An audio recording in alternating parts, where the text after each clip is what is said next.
Magic Rings and Laser Beams is a Grimax Studio production created by sci-fi and fantasy fans for sci-fi and fantasy fans.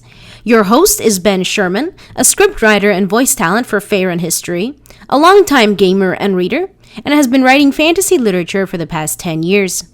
He's also known by his very silly username, Poohead189. In this podcast, he interviews popular authors of the science fiction and fantasy genres and speaks on writing, gaming, and movies.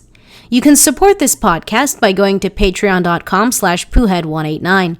Welcome, and we hope you enjoy the show.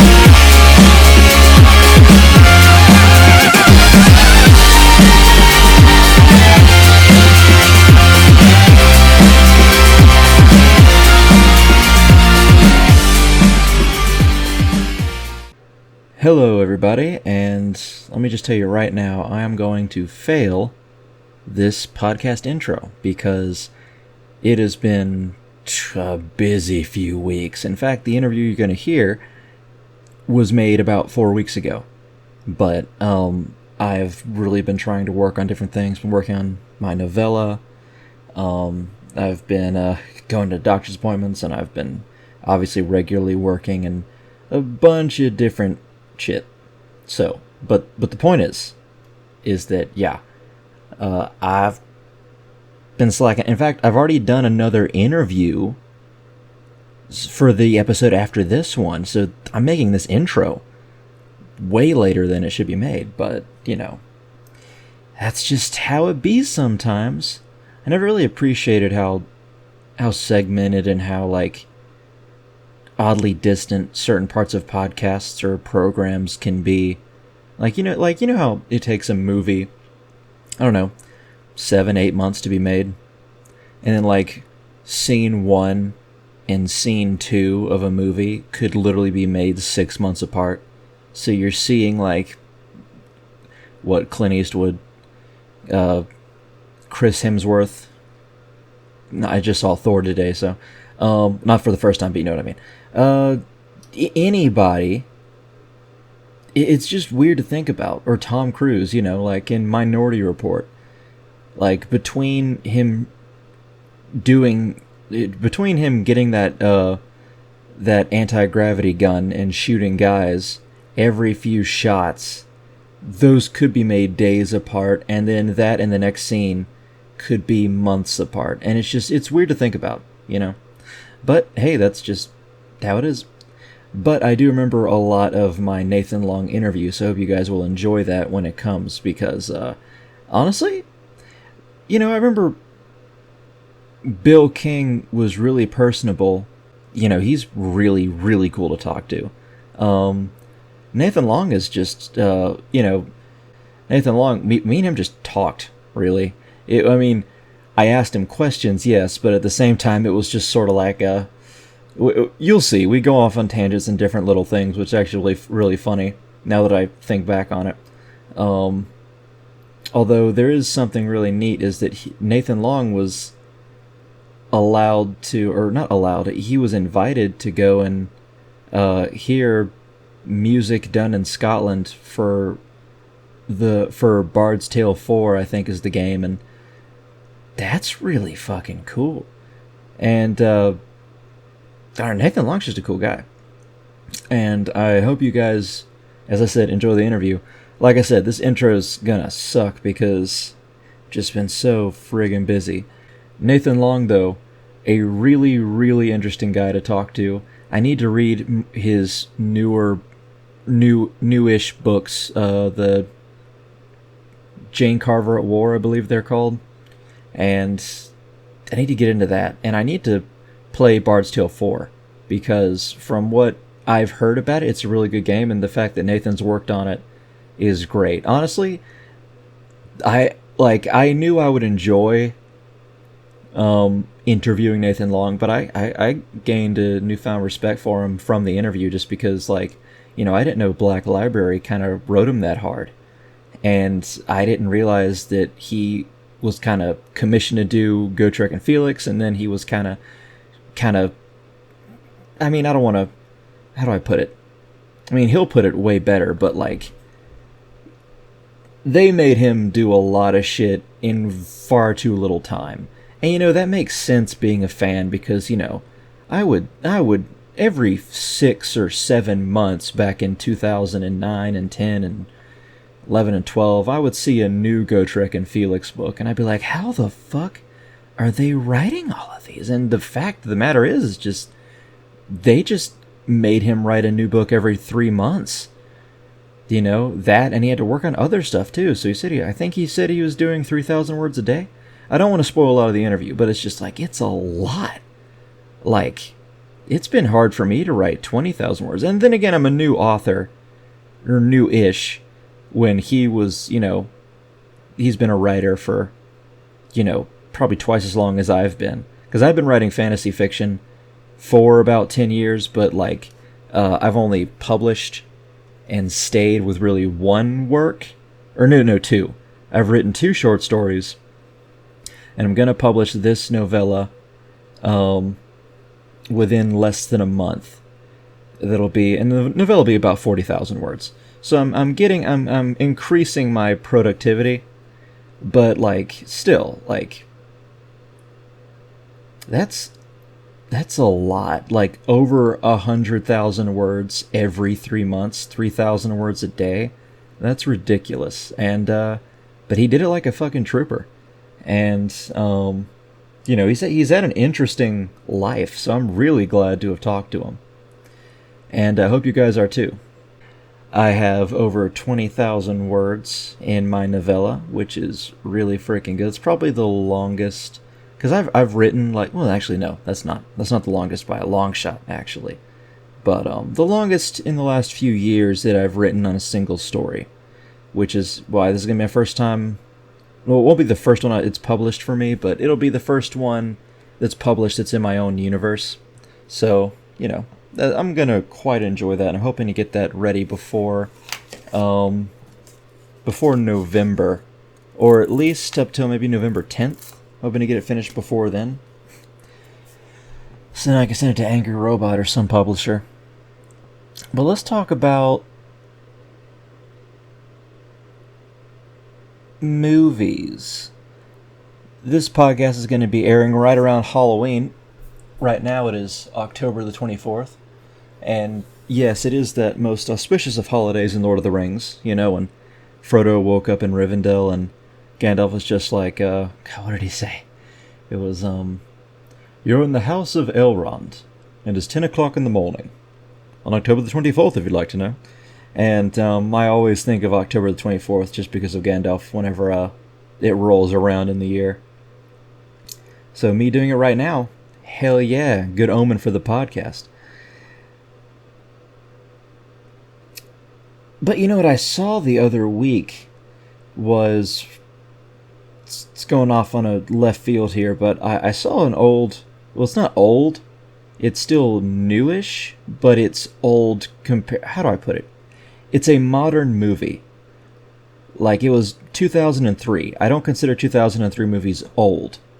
Old movies are movies before 1985.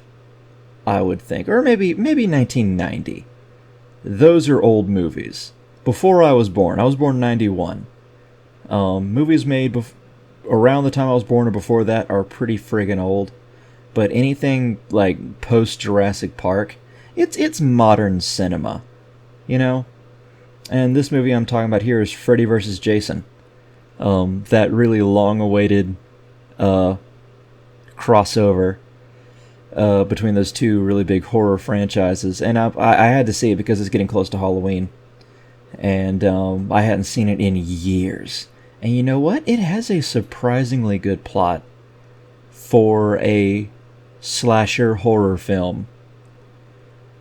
Just, you don't expect it. Because with Freddy, it's just sort of like people try to cover up Freddy's existence, and then people go on Elm Street, find out who Freddy is, and then he tortures them. And then with Friday the 13th, with Jason, people go to Camp Crystal Lake, he fucking kills them, you know? So it's not really that provocative or well thought out. It's good fun to watch, but, you know. But, here, you know, Freddy needed people to know about him because he was losing his powers. Because the police did a very, very thorough cover-up of what occurred on Elm Street. And because Freddy needed to still be feared, because if he wasn't feared anymore, then he would disappear forever. So he needed to be feared, and so in order to do that, he raised Jason from hell and tricked Jason by acting like his mother and told him to go and kill people on Elm Street so Freddy could regain his powers. Which, I mean, it isn't like the most complex plot in the world, but it's far and above what, you know, most horror movies between these two have to do with anything, and then Jason does, but then the problem after Jason's gone and killed a bunch of people around Elm Street is that Jason won't stop killing. And Freddy needs some people to live to fear him. And so Freddy attempts to stop Jason. And then they both just duke it out. And it makes for a pretty freaking good fight. I gotta be honest, I'm a Jason fan. You know, just the rule of cool, the hockey mask. And the machete, really great. And I've seen way more Friday the 13th movies than I have Nightmare on Elm Street movies. However, still, I appreciate both of them.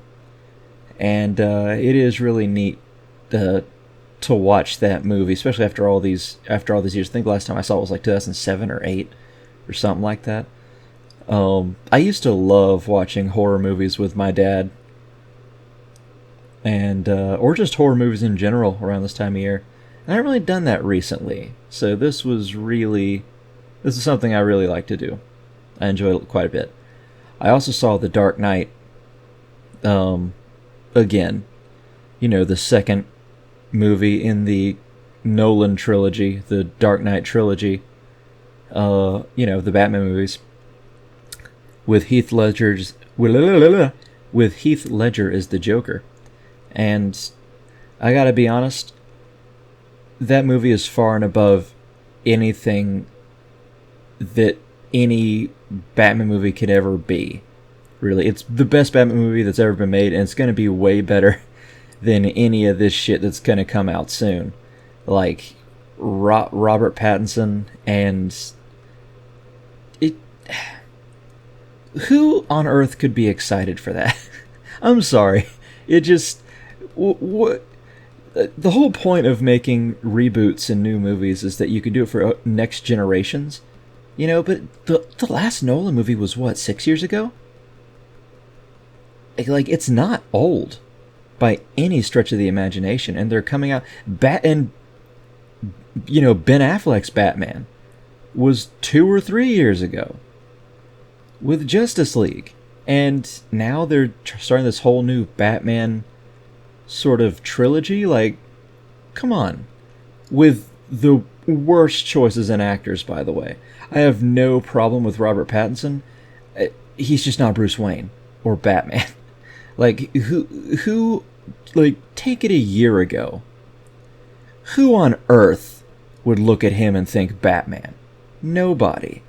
But people are just already hyped for the movie in general, and so they'll take anybody that's not utterly terrible.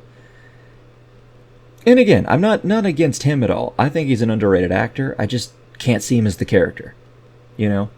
I did just see the new Joker with Joaquin Phoenix, and that was pretty freaking good. It's not really my cup of tea. I prefer the more sadistic and violent Joker, whereas this Joker was just kind of like a disenfranchised comedian that had a mental disability that made him laugh too much, and then because he's disenfranchised, he really just takes it over the edge, and now he's the Joker. When it just, like most origin stories of the Joker isn't because he's angry, or he's just like, the world is so full of injustice, so why do I gotta be good? It's not like that. He's just insane. He's either dumped into a chemical attack, or not a chemical attack. He's either dumped into a chemical, vat, by Batman scaring him, accidentally, or he had one really bad day, and because he had one really bad day, he is now insane, and he's lost who he was, and he becomes like the most violent person and the most sadistic person imaginable. But this Joker was not that. He's literally just someone who's been mistreated and has laughing fits and some mental issues a little bit, and then he just goes over the edge after weeks and weeks of deliberate plotting, which is just not the Joker. But again, it's a good movie, and I liked it for what it was, and really well made. Actors are really good. Joaquin Phoenix is great. I suggest you go see the movie. It's just not the normal Joker.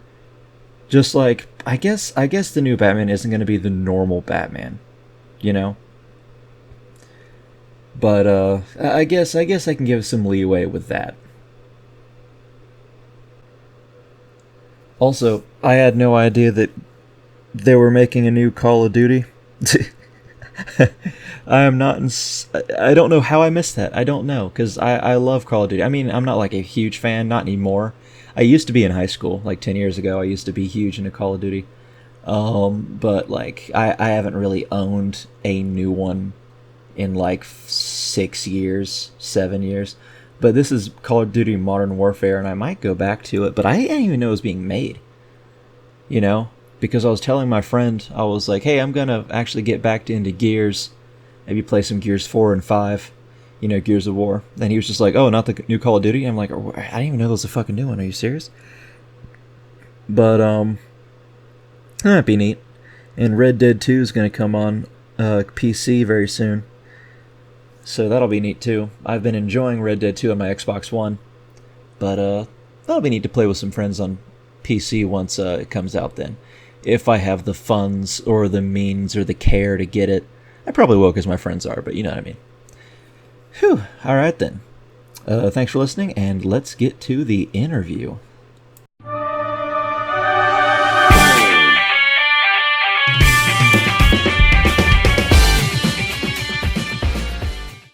Now, I remember seeing your name on a novel about 14 years ago. I'm giving you a small intro onto how I was introduced to you, and it was a novel called Orc Slayer. And I picked it up and read it because I was and am an unapologetic fantasy and dwarf fan, and seeing Gotrek on the cover among a pile of orc bodies was all I needed. And we'll delve into your Warhammer work soon, but I've been a fan for a long time. Why don't you introduce yourself properly in your own words for those listeners who don't know who you are? Sure. My name is Nathan Long. I am a writer in many fields. I've been a screenwriter, TV writer, novelist, short story writer. Now I am writing for computer games. And songs. I've written songs. So there you go. Cover all the bases. Yeah. When did you first want to be a writer, and why? I remember wanting to write as far back as 9 or 10, somewhere in there. Mm-hmm. When I was a very avid reader. I grew up reading the Narnia books, C.S. Lewis, and the Tolkien books, and basically anything that had magic in it. There was a guy named Edward Eager who wrote these books that all had magic in the title. Magic by the Lake, Magic, Half Magic, whatever. Anyhow, and so I just read anything, and I remember very clearly saying at the time, somewhere around that time, saying, when I grow up, I'm going to write kids' books and I'm going to make them, put magic in them. I never ended up writing kids' books, Mm-hmm. but I certainly wrote a lot of books with magic in them. So, Okay. Did was the first major publication you worked for the Black Library? uh, I was published before. Mhm. I had some short fiction published in magazines. I was in Marion Zimmer Bradley's Fantasy magazine for like 2 different issues. I got short stories in there. Mm-hmm. I those the Black Hearts books were my first published novels. Yes, but I had been a TV writer and had episodes on television and a couple of low budget movies to my name before that. How did you start to work on TV? Oh, that was okay. Take your time. Don't worry. So I was, when I graduated from college, it was my express intention to come out to Hollywood and be a screenwriter. That's what I wanted to do. Okay. And I moved out here and I started writing screenplays, and because I'm kind of not very good at promoting myself, all I did was write them and then I wouldn't show them to anybody.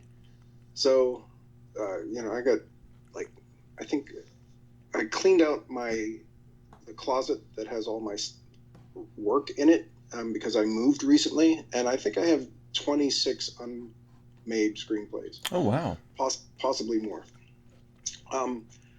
So I had numerous day jobs. I was a taxi driver, I was a limo driver, I was a delivery person. But one of the jobs that I had for a short time was I worked in a video store as a video store clerk back in the days when that was a thing. Yeah. And there was a guy who came in there who was head writer on a low budget cop show. And we got to talking, and I said I was a writer, and he said, send me something, and I sent him something, and all of a sudden I'm in the writer's room for a show called LA Heat. Oh, wow. Which is absolute rubbish show. Well, I shouldn't say that. It was a fantastic show. But it was sort of low budget TV. They sold it. I think they showed it on TBS, Mm-hmm. TNT at one point.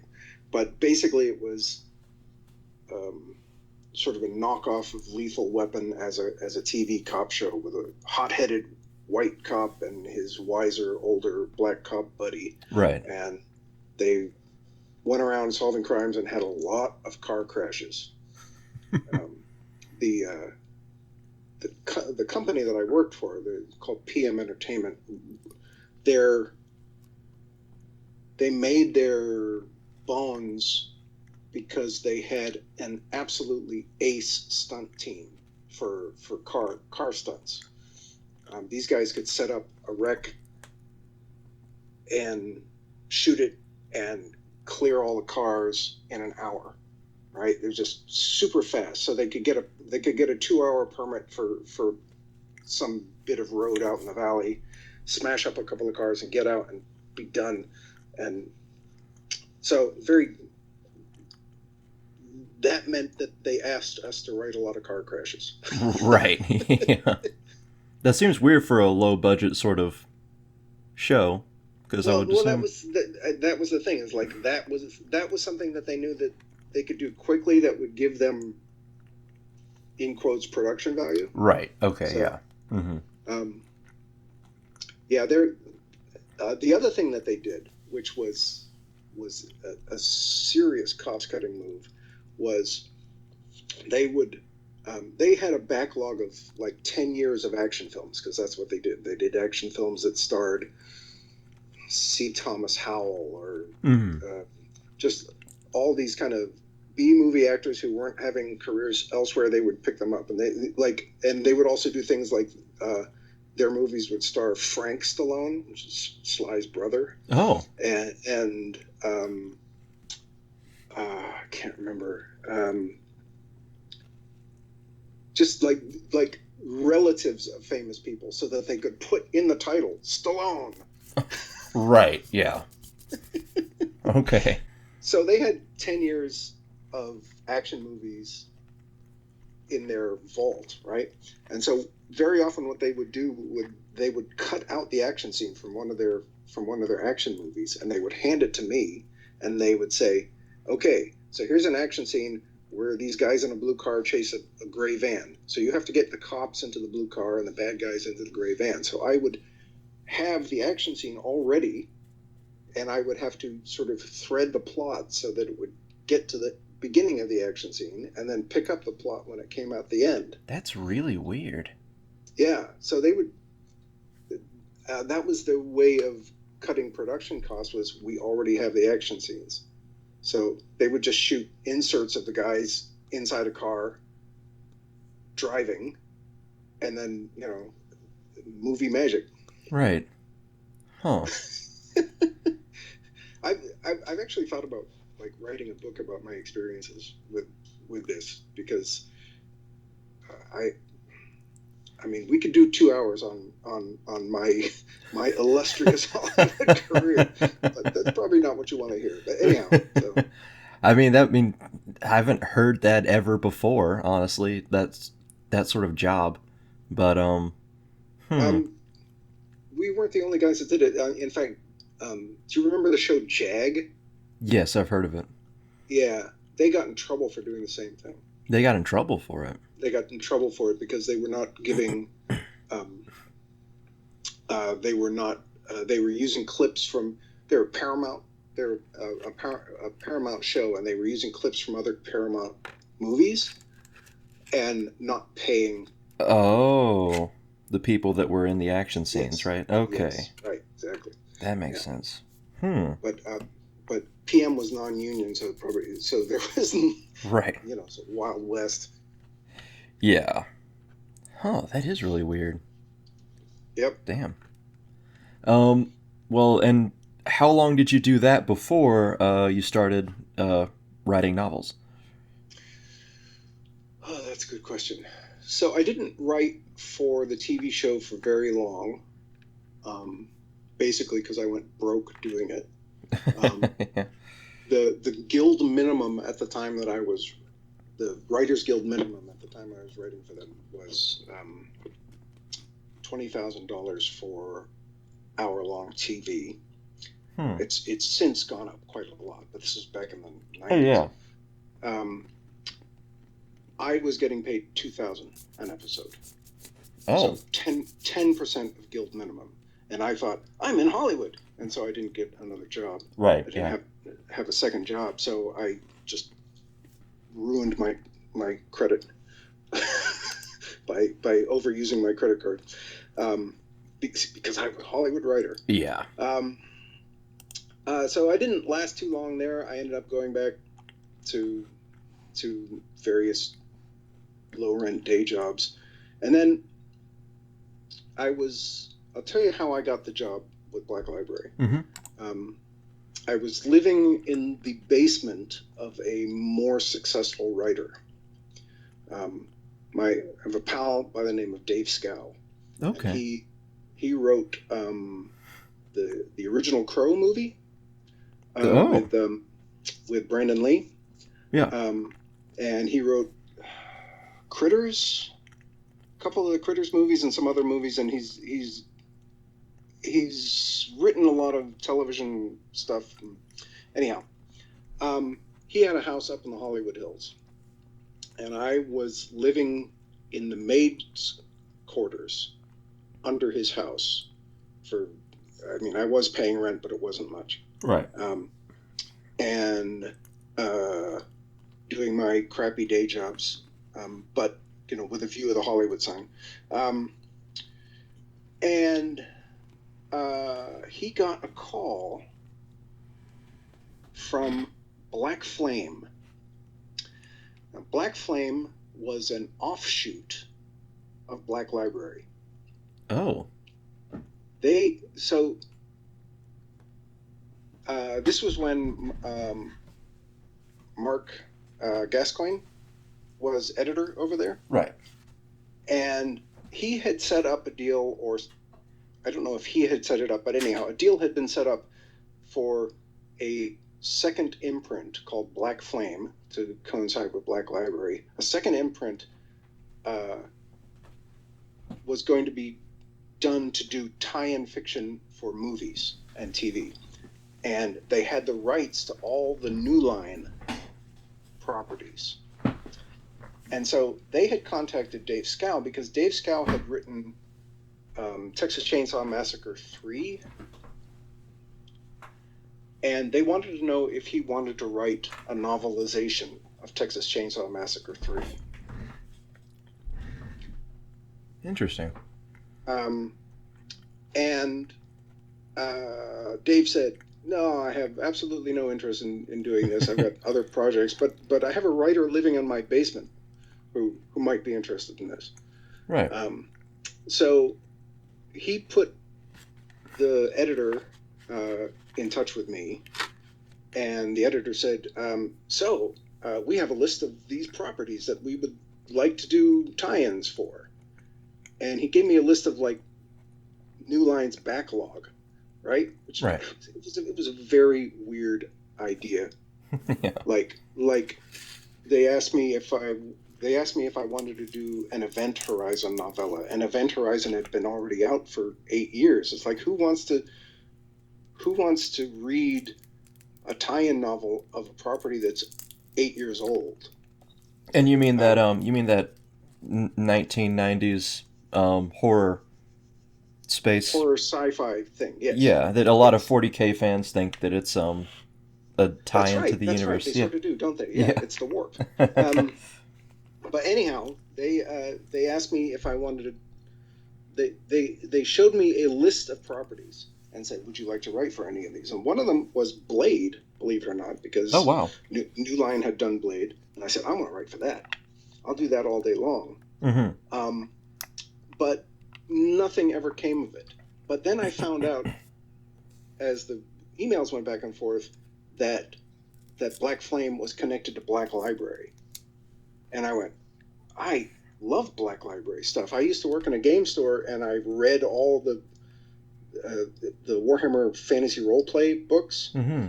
and all that. And so, I'm not all that interested in the 40K stuff because I'm not a big sci-fi fan. Right. But I will happily write Warhammer Fantasy if you guys want it. And Lindsay Priestley contacted me and said, send me something. And so I sent her my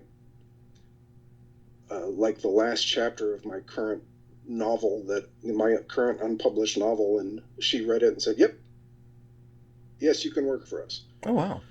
And so they asked me to submit some pitches, and I submitted the pitch for the Blackhearts, and they asked for a short story based on those characters, and I wrote the first Reiner short story. Okay. And that's how it started. Wow, okay. Because somebody called my friend Dave about a Texas Chainsaw Massacre novel. Yeah, that's honestly, that's how it goes. Yeah. Huh. And so Blackhearts was not something that you were commissioned to do. That was your invention, and you wanted to. Well, they asked me. They sort of. I sorry, it's been a long time, so I don't remember. Oh yeah, no problem at all. Yeah. Exactly, but to the best of my knowledge, what they did was they sent me a bunch of lore reference and said, this, see what read up on the world as it is now, and give us some pitches for different characters. And I've always liked ensemble pieces. I've always liked, the Dirty Dozen, those kind of movies. Right. And so I thought, okay, maybe I can do an ensemble piece here and do it, do the Losers as a Warhammer thing, where it's because one of the things, and I've mentioned this before. It's in the introduction to the Blackhearts book. Is one of the things that I did not like about the Warhammer universe was the sort of implacable, perfect heroes. Those guys never interested me. Right. I was never interested in, some guy who never has a bad thought and never shows a moment of weakness. I am a man who has shown moments of weakness all my life, so I want to write what I know. Right. And so getting to write about a bunch of guys who are complete fuck-ups in this world and somehow manage to survive anyway, that was an idea that was fun to me, and so that's what I pitched, and fortunately that's the one they liked. And so off I went. Okay. Huh. And you wrote 3 books for Blackhearts? 3 Blackhearts novels, and 2 short stories. I think 2. Yeah. Okay. Yep. And I would have written more if they'd asked me. And the description of short stories kind of changed recently, I think, because like now I would think, unless I misconstruing how much you wrote, but like short stories today are like 10,000 words, I guess, and because I'm writing a 40,000 word piece right now, and it's I think a novella now, even though I think that'd be a short story about 5 years ago. No, short stories are like 1 to 10, I guess. Okay. Like a short is like 1.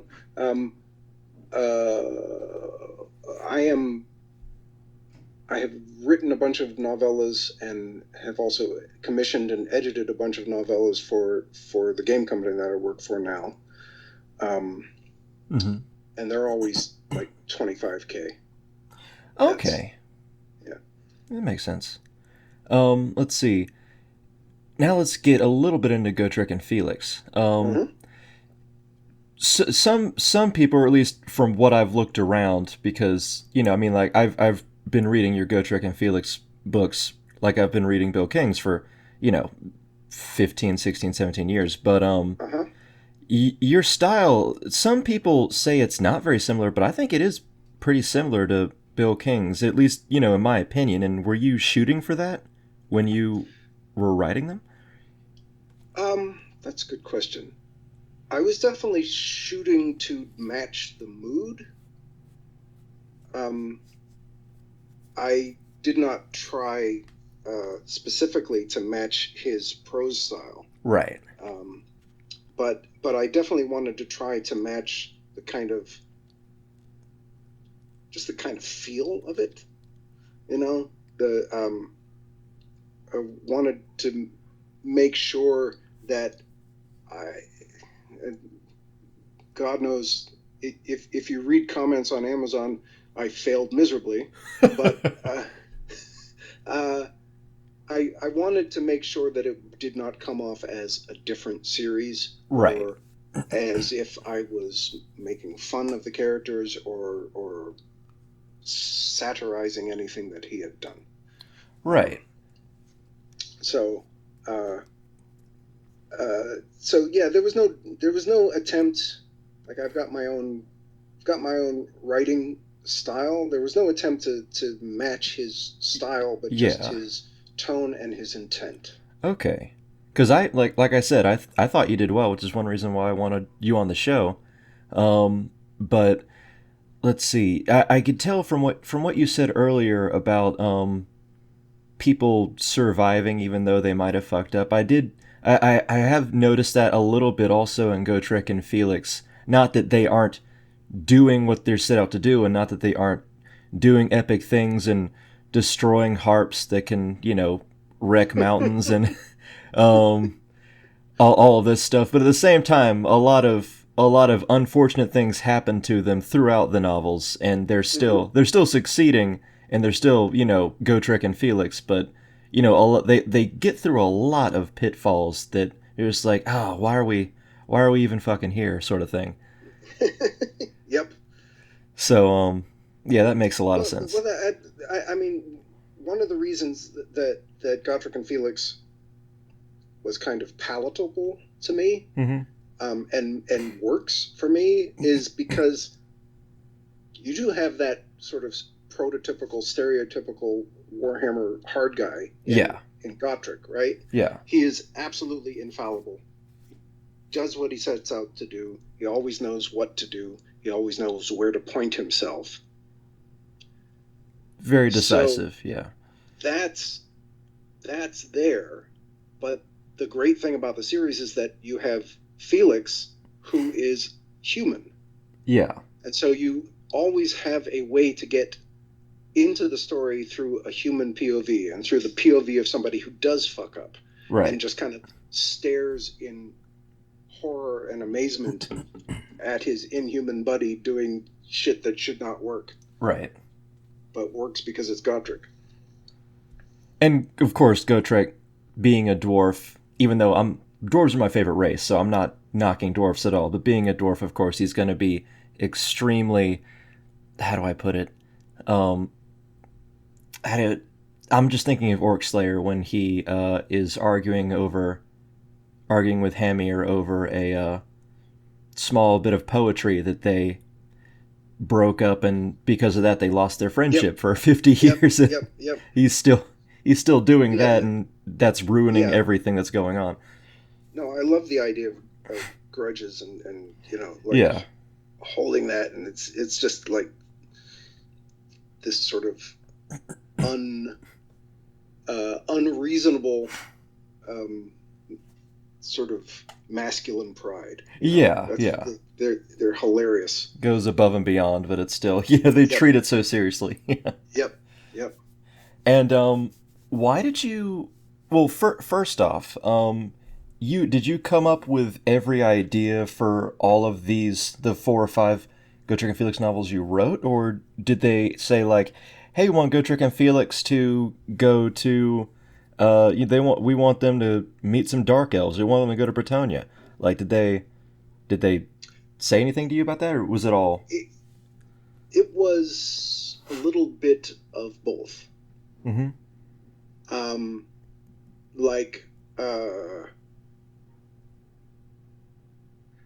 I was sort of. I'm trying to remember exactly. No problem. Like I said, it's been a while. Yeah. But okay, so,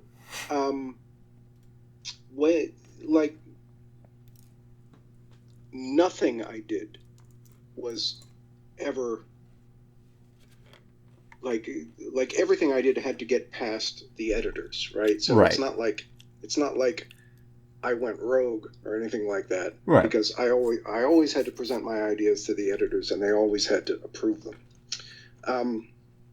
But it was me that sort of I seem to remember it was me that sort of suggested that rather than doing more of the monsters, like Dragon Slayer, Ogre Slayer, why don't we start doing the races? Because that means that the stories are about people that can talk. Right, yeah. Right? When you have Dragon Slayer, it's not going to be a lot of back and forth with the dragon. You're going to go kill it. Right. And same with... So I wanted to do... It was more interesting to me. It's like, I'm going to do Manslayer. Like, Jesus Christ. Who's like... that's the most dangerous race of all, in a way. Right. So, and like corruption in the Empire, that sounded like so much fun to me. Yeah, and throw in some vampires too, just to. Yep. Just throw in a few vampires. So my first 3 books are Orc, Man, Elf. Right? Yeah. So it's like it was sort of knocking down the humanoid races, right? Mm-hmm. And then we ran out of those because we were holding off on Dwarf Slayer because the idea is that we were leading to the end of the series, right? And then that would be one of the last ones. But that didn't happen. Right.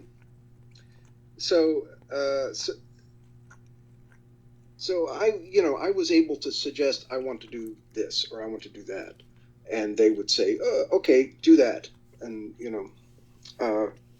but there were things like in the books that oh, please make sure to include this because we are featuring this army this year, Right. or like these books have to have the Storm of Chaos in the background because that's what's going on this year. Right. Yeah.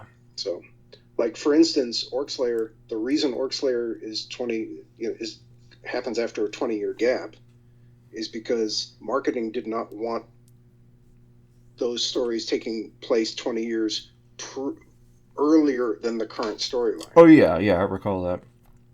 I So- remember at the end of Orkslayer, they were talking about going to fight in the Storm of Chaos campaign, or Right. Gotrek was at least. Yes, right. Mhm. So that's why they're heading into the Empire, and Manslayer ends the same way. They're on their way, Yeah, but things then- keep happening, so and, yeah. and then it wrecks, and then Yeah.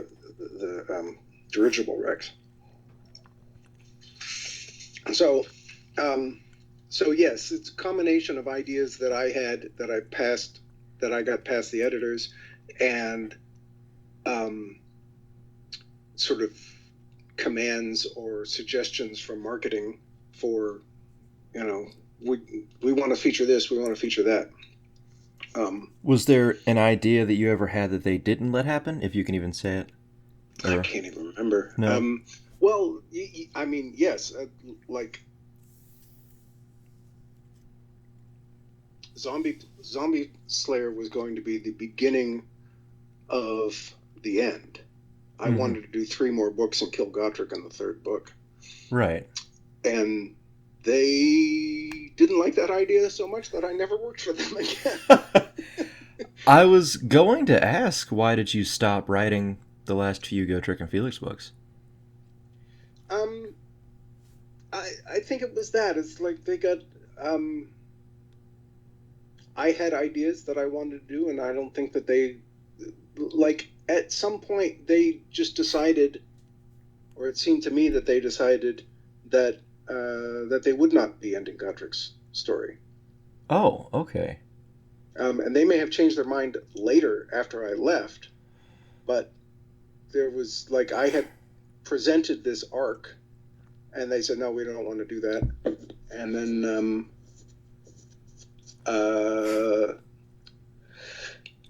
I mean, there are some other things, like, I was burnt out, I Mhm. have to say. I was writing a book every 3 months for 3 years, I think. And So trying to come. you're writing other novels other than these as well during that time? No. I was writing 3 books a year for them. Okay. The 5 Gotrek and Felix novels, 3 Ulrika novels, Oh yeah, true. and 3 Blackhearts novels. I basically never stopped. Hang on a second. Well, that's fine. Here's where you edit. Very true. Who is texting me?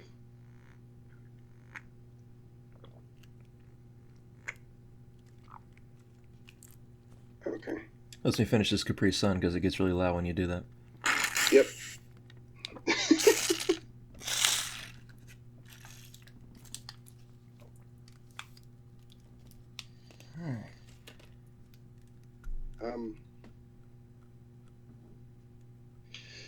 Sorry. So I was That's getting fine. pretty burnt out. Mm-hmm. And my relations with them were sort of breaking down a bit. Writing Zombie Slayer was brutal, a brutal grind, and I had a lot of disagreements with Nick. Yeah. Nick Kime, who was the editor, Mm-hmm. about what it should be and how it should be structured. I did not want to make the whole novel take place in the castle. I wanted it to be a novel where they're sort of fighting a rearguard action against what's his name? Krell? Yes. Krell. Okay, yeah, sorry. Fighting a rearguard action against Krell's armies as they are swarming, and they end up in the last third of the novel at Castle Gray something. Castle Reitgard. Yes, Castle Reitgard. Right, so they end up at Castle Reitgard, and the siege is the last third of the book. Right. And that's what I suggested, because it had some movement. You could do different, like there would be changes of scenery and things, Yeah. But Nick was adamant that it should be all in one place. Mm-hmm. It should be a siege from beginning to end, and that was extremely hard to write and to make.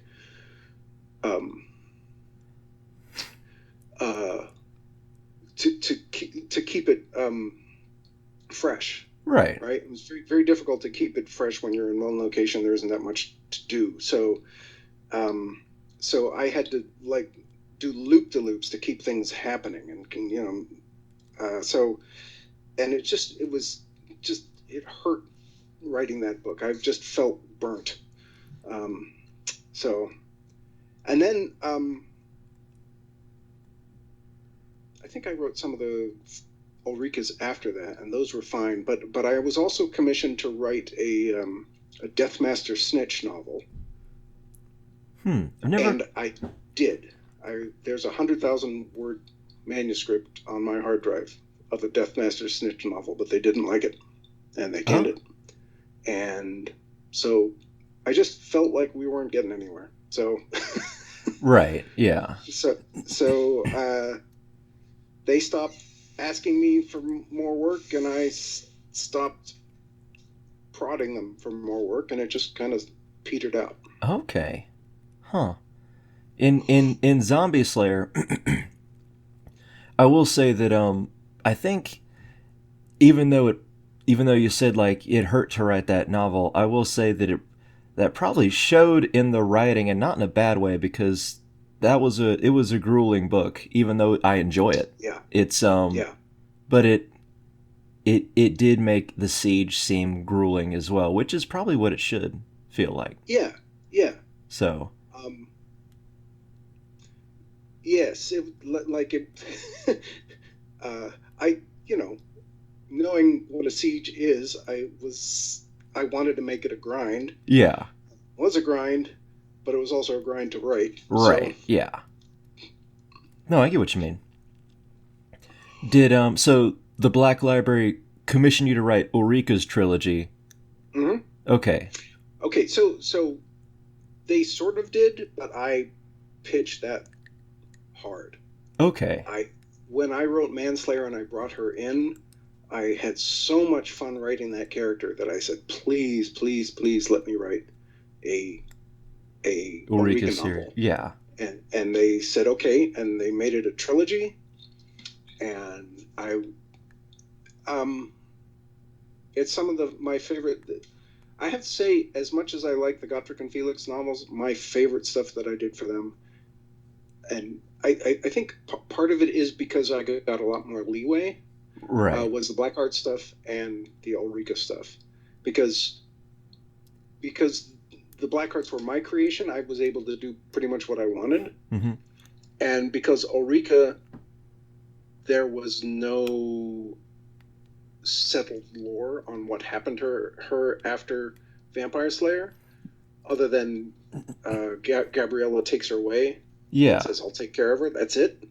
So that's pretty open-ended. So I think the Black Library people wouldn't be too like, no, you have to do it this way if it's Ulrika. Exactly. Yeah. Yeah, they basically let me invent the Lamian society that I wanted to write. Detailed in those books, and it was like, that was fun. I had a lot of fun doing that. Oh yeah. Looking back on those novels, reading them again, which I have done recently, mm-hmm. There are places that I really want to fix them.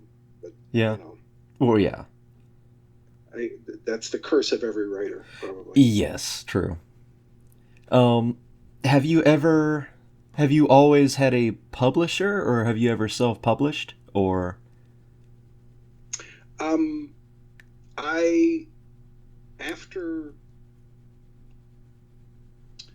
after Black Library, I was published by I had a novel published by Nightshade Press, Nightshade Books, Mm-hmm. called Jane Carver of War, which was a blatant ripoff of John Carter of Mars. I was going to ask you about that series, but Yeah, and they published 2 Jane Carver books, and I can't say that they were great successes or anything like that, but people liked them, yeah, which is pleasing. That was an odd situation. Another thing where you're just in the right place at the right time. right. I had written the Jane Carver novel like 10 years before. Oh, I had written it. It was my first novel, and the reason, like, I was so intimidated coming from TV and from film. I was so intimidated at the idea of writing a novel mm-hmm. that, because a novel has to be important, it has to mean things, it has to, yeah, so I decided, okay, in order to sort of get around my phobias and my fear of writing this big important thing, I'm going to write an utter piece of trash, just to get it out of the way, just to get to the length, right? right. Get to novel length, but don't make it important, and that way I'll be able to trick myself into writing it. And I did. I wrote what was basically sort of muscle fetish porn. That's basically what right. Jane Carver is. She's a big, muscly girl who goes around and kills people with a giant sword. Woo! Right, yeah. So, like Conan in Space or Red Sonja. Yeah, exactly. And I wrote it that way, and then I took a writing class. Two of my favorite writers,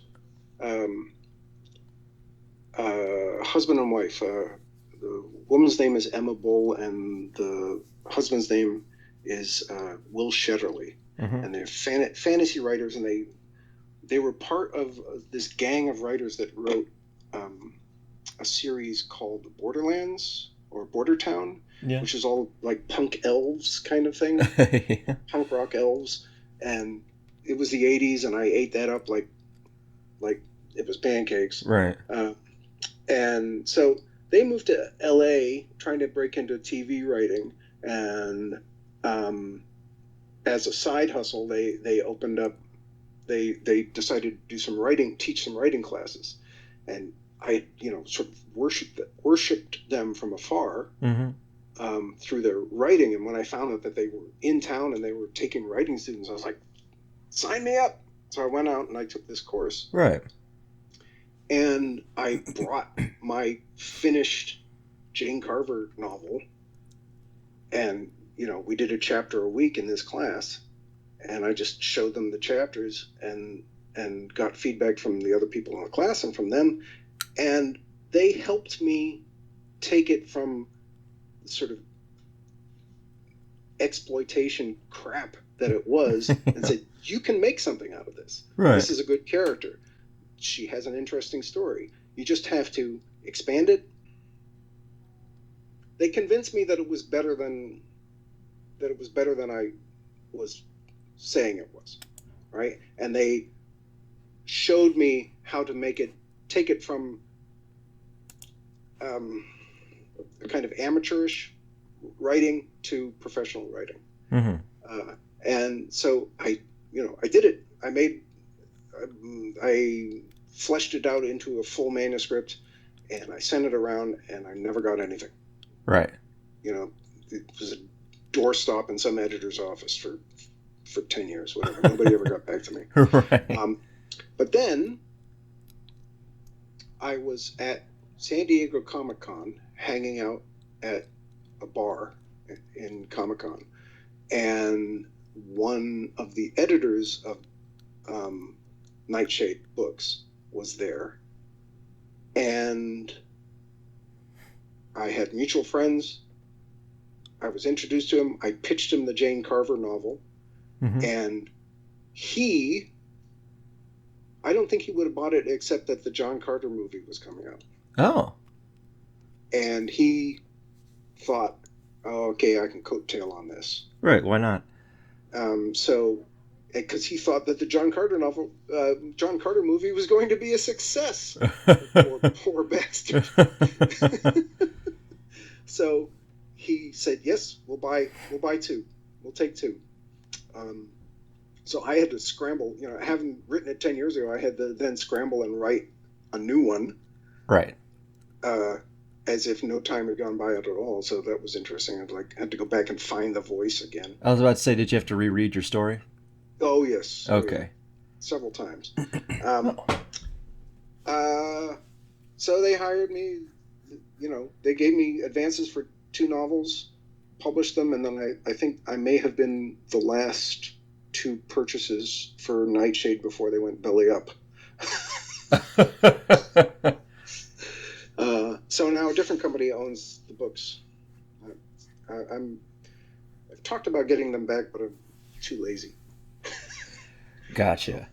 Did you, so like you said, you base it off the John Carter, but did you make your own sort of, I mean, obviously it did, but like the lore for the, Yes. I came up with my own world, with sort of, had a lot of parallels with John Carter's Mars, but it was not John Carter's Mars. Right. I had a lot of fun sort of parodying John Carter himself, because John Carter is a Confederate soldier. Yeah. So a slave owner and a complete stiff in the books. If you actually read the John Carter books, he's just, it's back in the days when men showed no emotion and are just tough as nails, and he's a boring guy. He's right. A boring guy. Just a boring guy that does exciting stuff.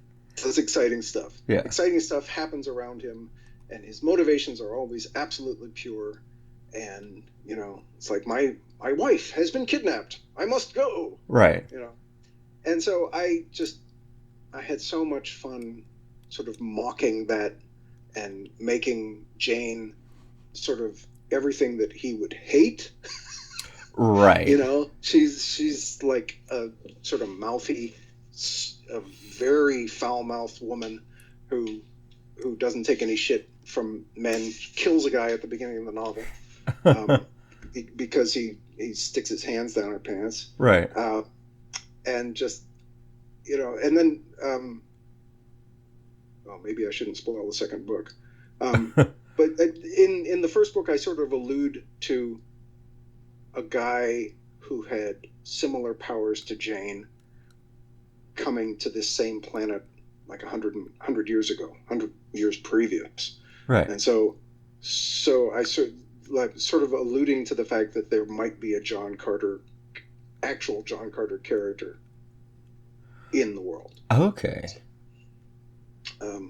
And so I had fun with that. Like when in the second book, she actually meets this guy, and he's, an unrepentant, Confederate slave owner, racist, right, classist son of a bitch. I gave her a great speech where she just lays into it. So that was fun. Yeah. That was fun. Because the thing is that, I loved those books when I was a kid. Yeah. But even when I was a kid, I was aware of, there are two main problems with them. One is John's kind of a stiff. Right. And the other problem is that the plotting is just so basic. The plotting for those books is it's episodic, right? Right. So what happens in each of the books is John Carter's wife, girlfriend, somebody is taken from him and taken to point A. And so he goes to point A, fights a bunch of guys, but just before he gets there, gets to her, she's taken to point B. Right. He goes to point B, fights a bunch of guys, and just before he gets to her, she's taken to point C. And that's the entire novel, is him almost getting her and then her being moved to another place. And then at the end of the novel, he finally catches up to her. So there's nothing to them. There's like The main they're like monster of the week, you know. probably the main selling point is the premise of this guy's on Mars, sort of thing. Yes, and he gets the leap really high. Mm-hmm. That's cool. Yeah. And you know, the main selling point for me was that I got when I found them, they were the Science Fiction Book Club editions with the Frank Frazetta covers. Right. And like when you have a Frank Frazetta cover, it makes everything inside feel better because you are seeing it as if everything was painted by Frank Frazetta. Right. So, you know, it's just this like it colors the insides.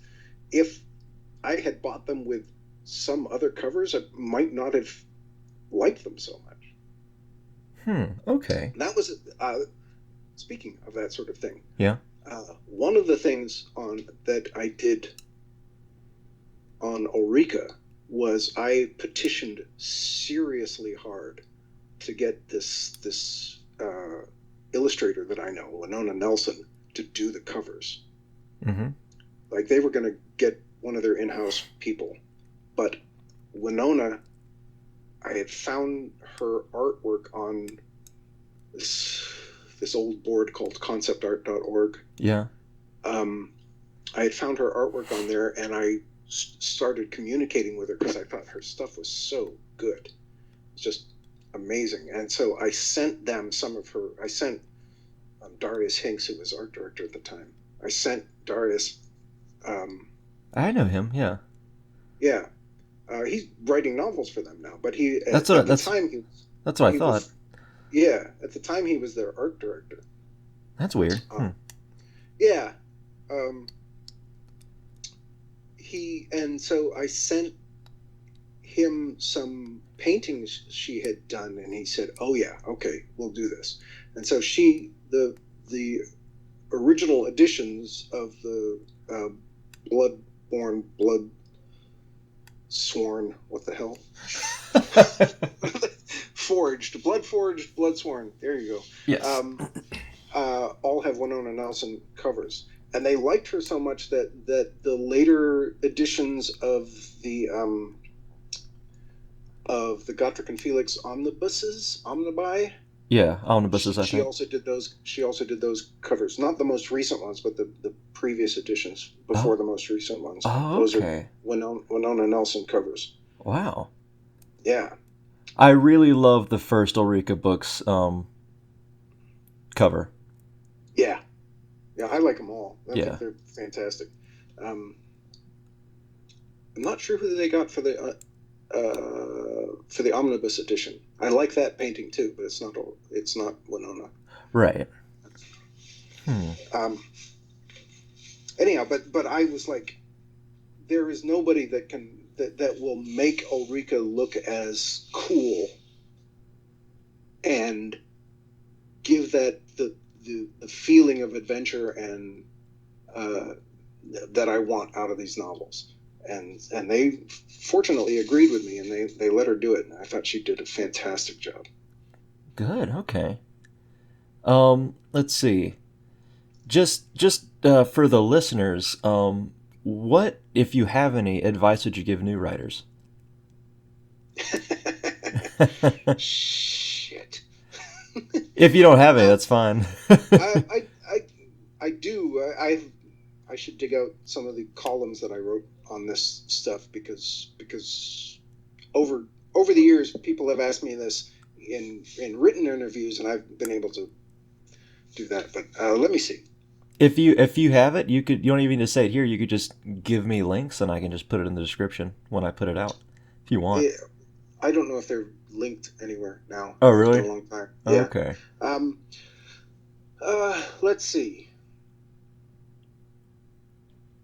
Okay. I'll just say these things as they come to me, and you can clean it up a little bit. As you Don't go worry. Gotcha.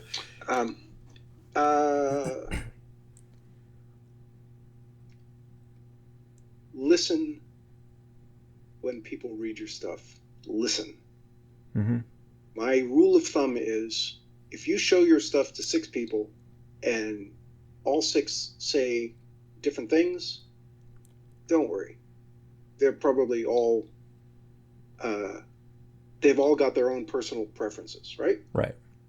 If you show it to 6 people and all 6 people go, this was a problem, you've got a problem. Right. Fix that thing. And even when people are giving you varying advice, still listen, because if you think that nobody understands your writing and you are a genius, what's really going on is nobody understands your writing. Yeah. And clarity is one of the signs of good writing. So here's the thing that I've thought of a long time. So you have an idea in your head, and what you are doing when you are writing is trying to put that idea in somebody else's head with as little distortion as possible, right? Mm-hmm. And writing is the medium. Are you familiar with the concept of signal to noise? No. Okay, signal to noise is a radio term or an audio term, Mm-hmm. right? Signal is the broadcast. Right. It is me speaking and at the source. Noise is the static or mess or whatever that happens during transmission. So if you're transmitting with old equipment, or you're off station and you get a lot of static, that's the noise. Right. So what you are trying to do when you're writing is have as much signal and as little noise as possible. You want your idea to be transferred from your head to the other person's head without anything getting in the way.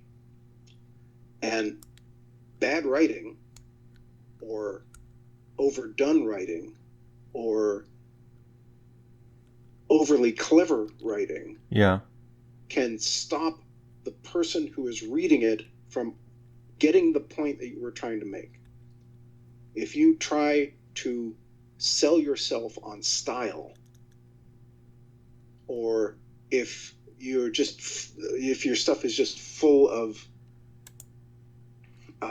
typos and misspellings and bad construction and that sort of thing, then people are going to, regardless of how good your idea is, people are going to put it down because they can't get through it. They can't get through the noise. Right. Be as clean as possible. And if that means being less stylistically amazing, go with clean. Style comes whether you want it or not. Right? Right. If you try to write as straight as you possibly can, because you are you, bits of you are going to come along. Right? No matter what. No matter how dry, how straight, how clean you try to make it, your personality is going to come through one way or the other. Mm-hmm. So you don't have to try to bring your personality in. You don't have to clutter things up with amazingness. right? Just let it be. Right. Tell the story as cleanly as you can. So, okay. Okay, good. No, that's good. That was one point. You're fine.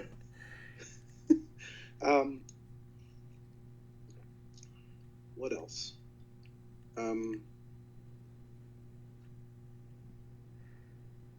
I think some of the finish what you start. That's an old one, but it's true. Yeah. Finish what you start. Don't don't bring 20 ideas to 10% completion. Bring one idea to 100% completion. Yeah, or else you just won't have a story. Yep. Don't worry about, particularly when you're starting out, don't worry about being terribly original. Like, just tell the story. Mm-hmm. Don't worry. It's like, oh, I've got to have crazy elements or whatever. Right. Just tell a story. Something that I've always heard is read a lot. So, I mean, if you absolutely, yeah, read a lot. I don't read as much as I should anymore. I'm too busy, but read a lot. Yep. Every time I read, I get more ideas. Yeah. So, what was the one I was going to say? Sorry for interrupting. I know. Mm-hmm. So here's the thing that I always see. I'm. Have you ever seen those conversations online about are you a pantser or I forget what the other yes, or a plotter, I think. A pantser or a plotter. Yeah. Right? I'm a plotter. Right? Mm-hmm. Every time I made one of these books, I wrote out a 3-act structure, and then I broke that 3-act structure down into scenes, and I did a scene outline, so I knew exactly where I was going at all times. Okay. I never start a book without knowing the ending. I never start a short story without knowing the ending, because the ending is the thing. Right. Right? The punchline. It's like you wouldn't start a joke if you didn't know the punchline. Right? Right. When you are writing, what you want at the end of the book is to get a reaction. At the end of the book, you want the reader to laugh, cry, rage, be, filled with joy that there was a happy ending, be filled with grief that there was a sad ending, something. You want some kind of reaction out of the audience. And you don't get there by accident. You don't get there without setting it up. Right. So if you don't know the ending, it's not absolutely necessary to know all the ways that you're going to get there. But if you don't know the ending, if you don't know the effect that you want to have at the end of the book, you're not ready to start. I agree with that. I think because I'm that way too. Like I've only written one. Oh, not only written one, but I've only had one short story put out there. But I've written, God, probably about 1,000 pages over 10 years. So I've written quite a bit, and right. You can, I do that too. I plot definitely. You don't really know everything that you're going to do, and you add scenes that you didn't know you would add every time. But at the same time, yep. You need to have that ending act ready, or else what, it's pretty much what you said. Like, you don't have the desired effect probably. Yeah, you're going to leave the reader going, okay, what was that about? Mm-hmm. Yeah, like I have never, as tightly as I have plotted, I have never gotten through a story that I plotted without going, okay, well, that didn't work. Or, oh shit, I didn't see that coming. Yeah. Or whatever. You have to fix along the way. You always do. But it's better to have a plot to start and to have an ending to start and have to fix it later than to have nothing and just wander around going, maybe I'll go over here. Maybe I'll go over there. Yeah. What will they do here? Yeah. And there have been points in my plots where, like, for instance, in the second Blackheart's book, The Broken Lance, Mm-hmm. in my outline, I wrote, they break out of jail. 6 words, right? They break Right. out of jail. 5 words. Hours. 2 weeks. It took me 2 weeks of sitting around on my couch going, what the fuck? How do they break out of jail? How? And it took me 2 weeks to take those 5 words and turn them into like 2 chapters of the novel. You know, it's just like you can write yourself into stupid situations with sort of glib lines in your Right. outline. But I got it. Yeah, but it eventually, and worked. I'm Yeah. proud of that bit. So Yeah. How did you get into the video game world? And by that I mean okay, writing for yeah, them. that's another. So every one of these stories seems like I got lucky, Yeah. right? Mm-hmm. And in a way, I did get lucky. I talked to a guy in a video store, and I got a job. Right. My landlord got a job offer he didn't want, and he gave it to me. And in this one, I had a friend who was reading a online article about In Exile Entertainment gearing up to start a new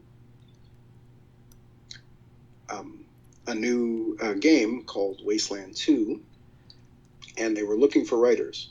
Right. And she sent me the link, and I saw that the guy who was the head writer over there was a guy that I had met, and I had actually done some writing for in the past, for an online anthology that he was putting together, a guy named Mike Stackpole. Mm-hmm.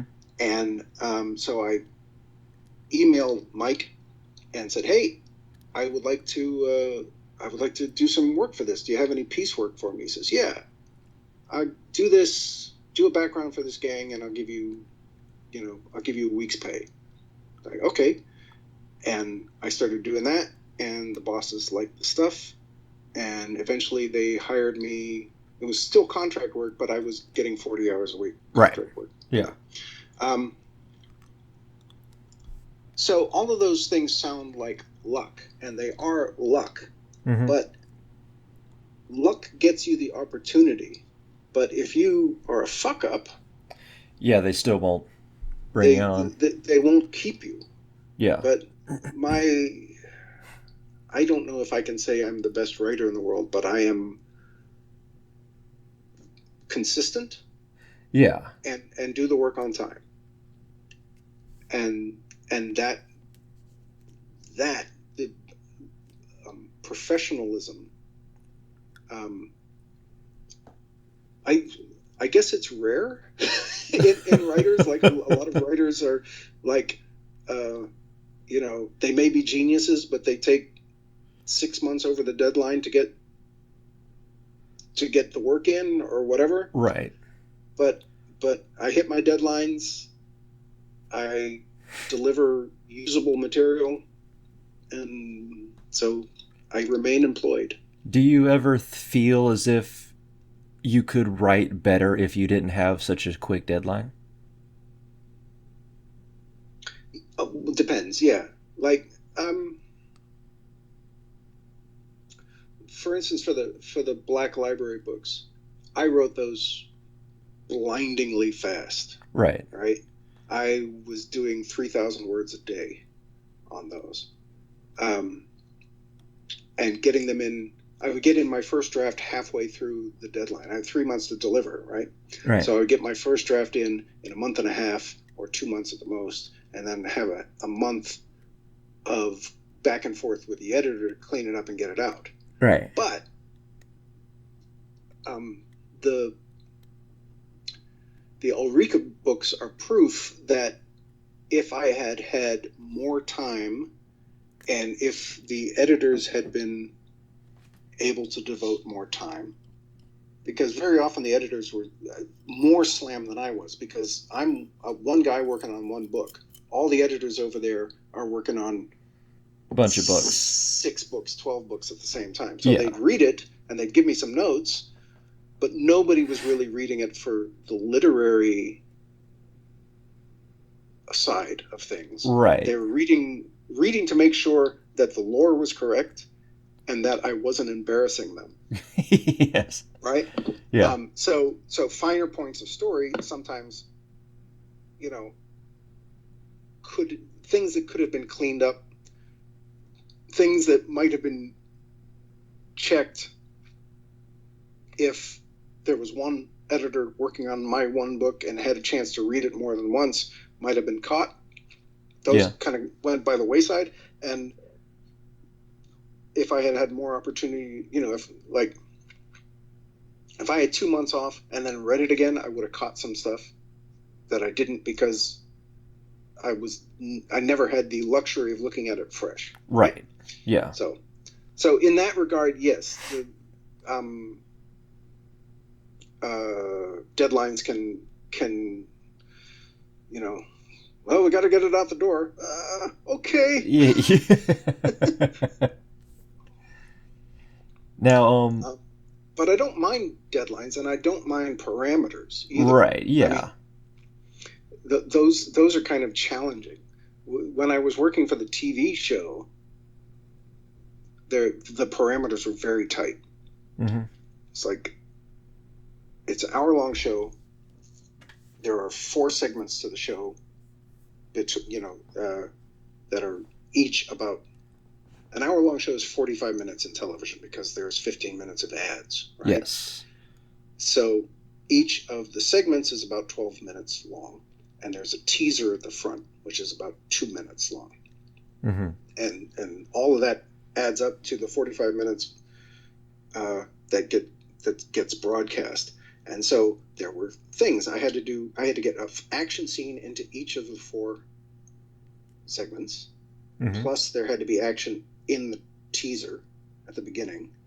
90% of the action had to be on the standing sets, like the sets they had built in the studio that they had. So they had a police station set, they had a hospital set, and a jail set, and like the houses of the 2 main characters. Those were all standing sets that they, So I had to make sure that most of the stuff took place on those sets, because there wasn't any budget to go out and shoot at the Coliseum or anything like that. Right. Yeah. And I had to make sure that there were only 7 speaking parts.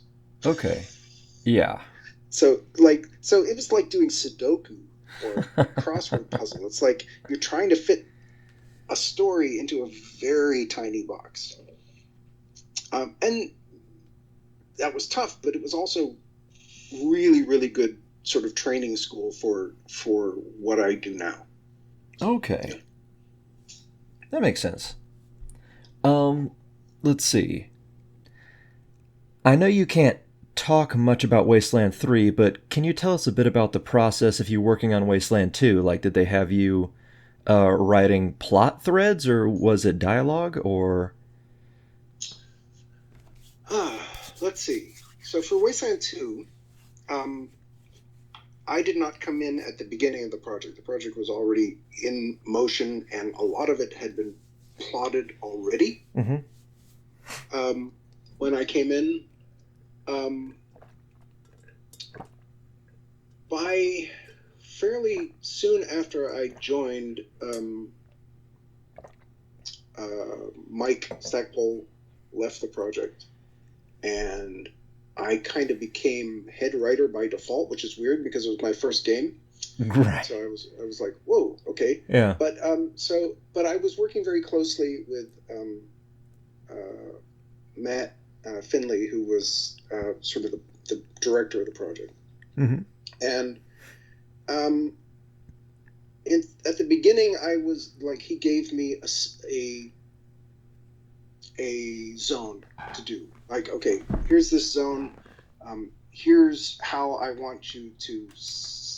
Here's what's supposed to happen there. I want you to come up with encounters and characters that support the basic plot of the zone. The plot and the sort of outcome of it was already in place before I got there, but he asked me to flesh it out. Right. So I did that, and I did that on some other zones.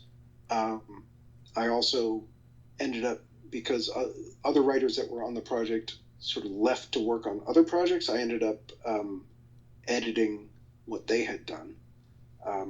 So I kind of got my greasy mitts on pretty much all the writing at one point or another.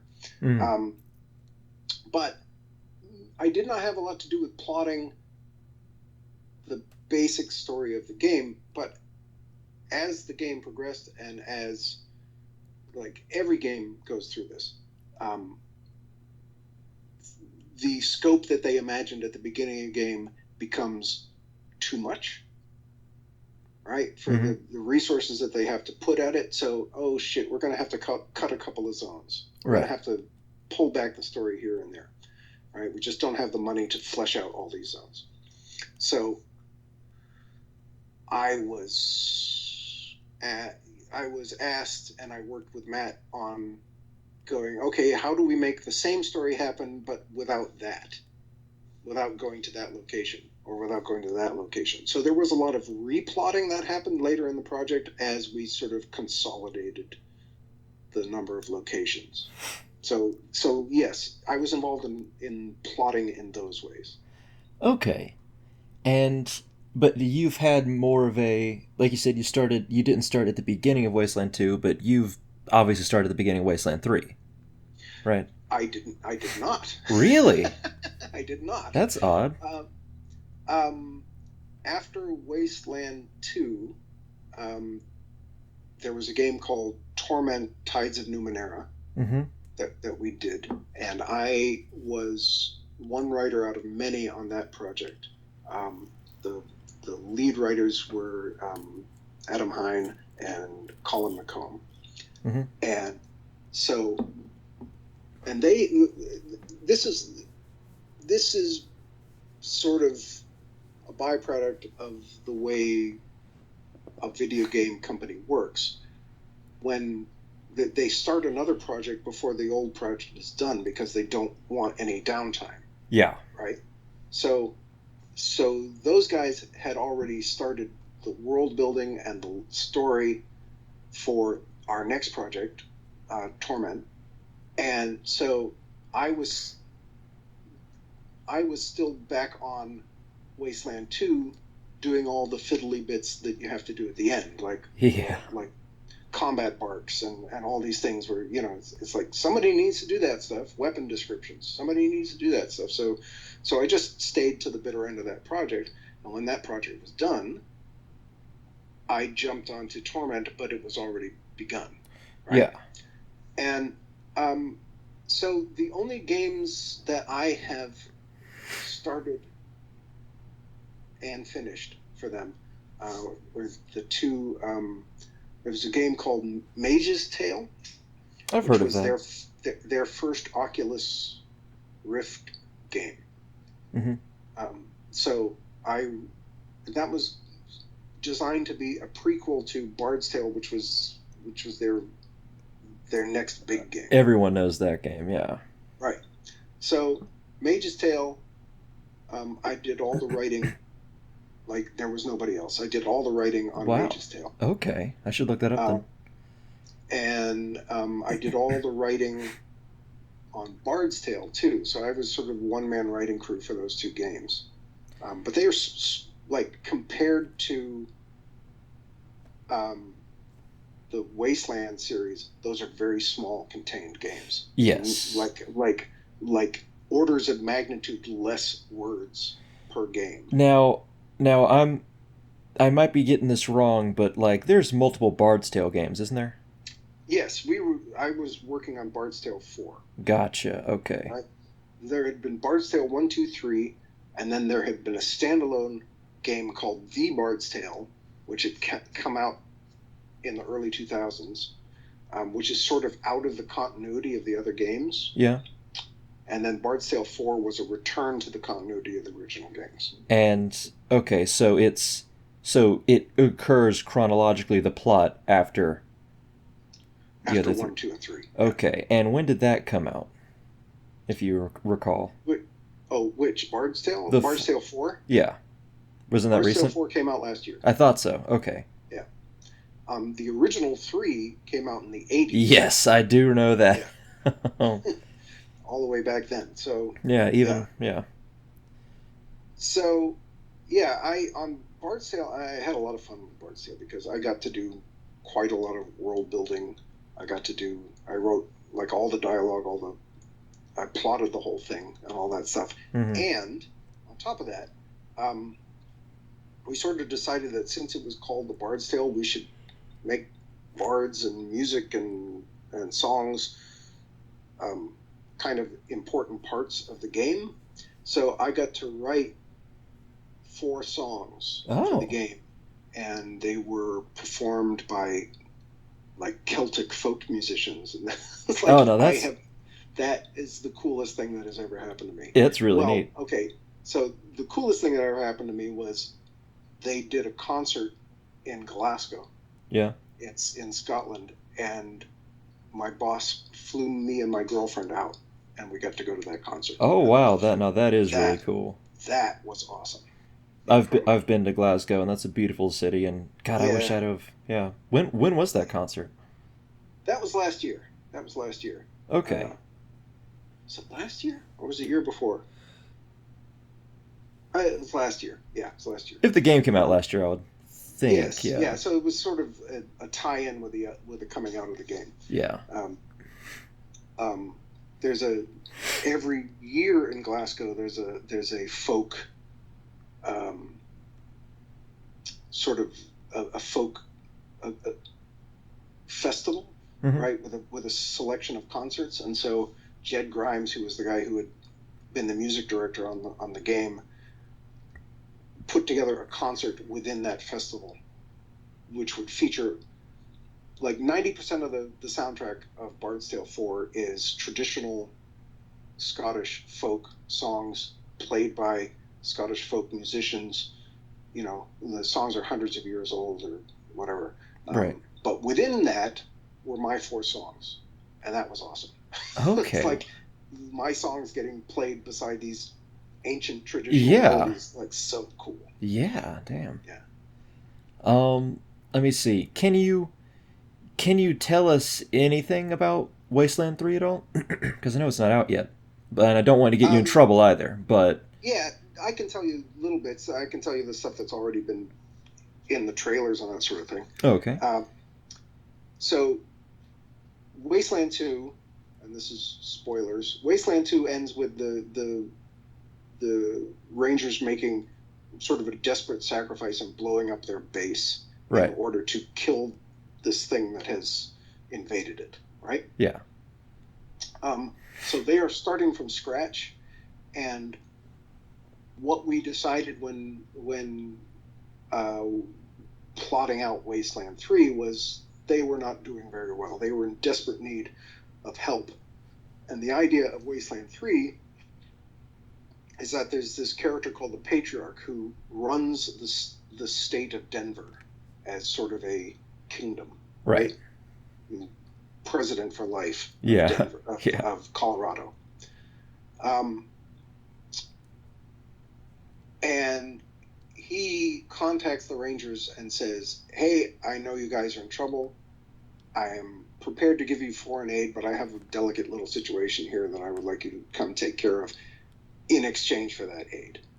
And so the game is a squad of Rangers going, Arizona Rangers going to Colorado, which is foreign territory, never been there before, never had to deal with cold weather before. Mm-hmm.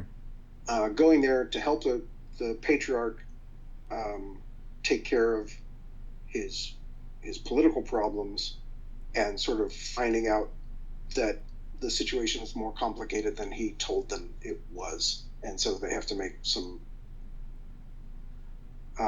touchy decisions once they hit the ground. And that's basically the story of the game. It's like you go there, you are told to do a job, and you've got to figure out how to do the job and whether you want to do it at all. Okay, gotcha. And that's out for just PC, or? No, we got so our company in Excel got bought by Microsoft last year. Okay. And so what they bought us for is they want content for Game Pass.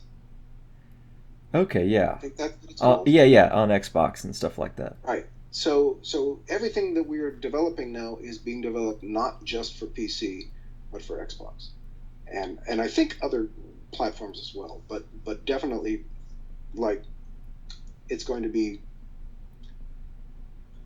them. Yeah. Game Pass. Well, okay. So I take that back. I don't want to get in trouble here. So this was the last game that we started producing before that purchase. So we made a lot of promises in the Kickstarter campaign about what platforms that it would be available on. Mm-hmm. And we are not going back on any of those promises. So it'll be available on all these different platforms that we said it would be. Okay. Including Game Pass. But games that we make going forward are going to be released under the Microsoft banner, and therefore they're going to be available on the platforms that Microsoft says that they will be available. Okay. So this is our last free-range game, I guess you could say. All right. Okay, that makes sense. And talking about games, you said you've read all the Warhammer Fantasy Battle books and stuff like that back in the day. Did you still play tabletop games? I don't, and I never did play. Really? Miniatures. Mm-hmm. When I was a kid, I was a huge D&D fan, and I played D&D all the way through high school and into college. Okay. And after college, but I was never a miniatures guy. I never played Warhammer Fantasy Battles. I never played 40K Fantasy Battles. I enjoyed reading the rule books because the writing was very evocative. Yeah. And I really enjoyed reading the Warhammer Fantasy roleplay books. And I played once or twice in that world. That's essentially me, because I've mostly been I started tabletop gaming, but that was very late, because earlier for the first 23, 24 years of my life, I just wanted to read the lore, really. Yeah. So I just get the monster manual or whatever. I have recently become a huge board game fan. Like, my girlfriend and I have a ridiculous board game shelf. It's like it's a tiny shelf with way too many games on it, and we're always going, we got to get a bigger shelf, or we got to get rid of some games. But we play a lot of board games, and we like have game nights with our friends and that kind of stuff. So okay, and by board games you mean like Monopoly and stuff like that? No, like new stuff like heavy duty board games. Like, we just got this amazing game. We've been playing, like, we got it last week. We already played it like twice. Called Abomination: Heir of Frankenstein, where all the players are different wannabe Victor Frankensteins trying to assemble body parts and make monsters. Huh. It's just so much fun. It's very, it's grisly. It's like you have to go to the morgue. You have to go to the graveyard. You have to get body parts. It's so much fun. It's funny that you say that, because I literally just finished watching that show, The Frankenstein Chronicles, which is... Oh, how was that? Very good. It's very dark. Sean Bean? Yes. It's very gloomy, but there's 2 seasons, and I'm not saying this second season's better than season 1, it's not, but you need to watch the second season to feel any real closure. Sure. Okay. But Sean Bean, I'm a huge fan of his, and he does really well in it. The first part's sort of like a mystery, the first season, and then the second season is still mystery, but there's more on the line. It's not like a what's happening and who kidnapped who in the next. But yeah, it's very, very. It's not fantasy, but it does have some fantastical elements to it. But Sure. a misconception, and I won't talk about this too long, but a misconception of the show is that it's about the Frankenstein, that it's like a show about Victor Frankenstein, Novel? when it's not. Actually, the novel's been written, and someone's trying to copy its work Oh, okay. in like 1827 England, and you actually meet the author. You also meet Charles Dickens in it, who is a journalist by the name of Boz, because that's in history. He actually was a journalist before he was a writer named Sure, Boz. So like it has a lot of historical aspects to it. But I'll give you Sounds like fun. the opening scene is Sean Bean finding a girl washed up on the beach that's been stitched up from a bunch of other body parts, and he reaches down to grab her hand, and even though she is dead and she actually is a bunch of children sewn together, the hand grabs him. And he's just like, what? But then nothing else happens after that, and no one believes him. Right. And he's a detective, so he has to deal with that. But yeah, it's very good. I suggest watching it. Cool. Yeah. Did you watch Penny Dreadful? I have not. Have you? I really enjoyed that. Hmm. It's got the Frankenstein monster in it. Really? Yeah, and he's my favorite character in the show. So, Okay. yeah, it's well worth your time. Let me see. Penny Dreadful, because I know I've heard of it, but oh yes, okay, this is... Yeah, I've not seen that, but I didn't know how... Okay, so it's 2014 is when it started. Alright, so yeah, it's a fairly recently. So it's basically, if you've ever read Alan Moore's The League of Extraordinary Gentlemen, Mm-hmm. you can tell that the guy who decided to make this series couldn't get the rights to League of Extraordinary Gentlemen, and he said, fuck it, I'm going to make it anyway. Right, yeah. Just file the serial numbers off. And it's got a lot of that same sort of feel, and it's fun. It's good, pulpy, Victorian horror kind of fun. So Okay, yeah.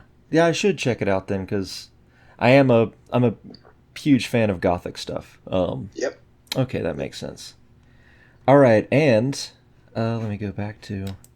Yes. Yeah. Sorry. No. No, you're fine. You're that fine. Stopped being an interview. It's okay. It's like I said, it's a very loose one. So, Yeah. Let's see.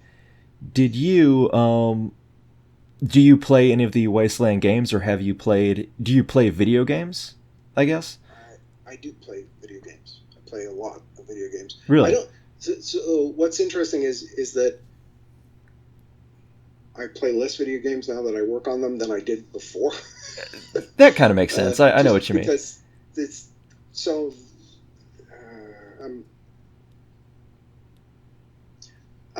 Two things have happened. One is I've become a lot busier. I have a full-time day job. Right. And two is I have a full-time girlfriend. Right. And those two things limit your ability. Like before yeah, I know. I met my girlfriend, I was like burning down games. Like I would get through games in a couple of months. Like long games in a couple of months, because I would just quit work and I would start playing. Yeah. But now I'm over at her house. We watch TV, we play games, and I come home at like 11:30 at night. Right. And I play a half hour, and then I go, oh, I'm sleepy. Yeah. So- Yeah. That makes sense. It takes a lot longer to get through the games, but I absolutely, even though I'm not done with it, I absolutely adore Witcher 3. It's just the most immersive game. So wonderful. Witcher 3 is very good. Yeah. Did you play the second one as well, or the first one? I remember trying the second one and not getting into it, Mm-hmm. but everybody was saying how good the third one was, so I said, okay, I'll go back to the franchise. And Yeah. I was like, yeah, okay, this is what it should be. Just so amazing, and I'm like 100% down for Cyberpunk when it comes out. Oh yes, definitely. Yeah, I'll be there. So you mostly play RPGs? Yes, I have never ever been a console gamer. Never owned one. So I never played any of the console games. Never played Halo. Never played anything like that. Right. Watch them commission you to write a Halo novel next. I got commissioned. Oh, here's a funny story. Mm-hmm. I got commissioned years ago. There was I don't know if you'll remember this. There was a MMO, a Korean import MMO called what the hell is it called? It started with an A. Oh, it's embarrassing because I wrote a novel for them. Really?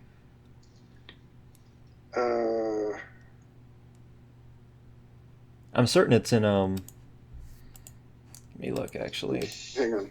Okay. Korean MMO starting with A. You can do Korean MMO Nathan Long. Well, no, because it never got published. Really? Okay. Yeah. Must be why I didn't. It was Aeon, A-E-O-N. Oh, I know Aeon. Yes. Yeah. So, A-I-O-N. Yeah. Yeah. So I got contacted by, and I can't remember how he found me, but I got contacted by the localization manager of Aeon before they were finishing it up, as they were finishing it up, and he asked me to write a novel based on the game. And I asked for $10,000, which was kind of a ridiculous price at the time, and they said sure. Oh, that works. Okay, yeah. Great. And so they sent me all these materials, but the materials were like poorly translated from Korean, and there wasn't very much of it, and they were still developing the game. Oh, yeah. So it was like trying to write a game on shifting sand, because I would write something and say, oh no, that's out, this is in now, right? And so to rewrite, and so I eventually did it. Like I got enough information, and I was able to write a novel. I wrote 100,000 word novel for them, and I got paid the first and second installments of the $10,000, and then the third installment would come when they had read it and reviewed it. Right. And so I sent my first draft in to the localization manager, and he says, great, we'll get this translated into Korean, show it to the devs, and get back to you. They never did. Like, what? Really? You're going to translate it into Korean? Like, okay. So that never happened. Right. I never got the third payment, which is fine because I didn't do the work. I didn't have to do the editing. Right. But it's just like, okay, so now I have this novel set in a very specific world that I can't do anything with.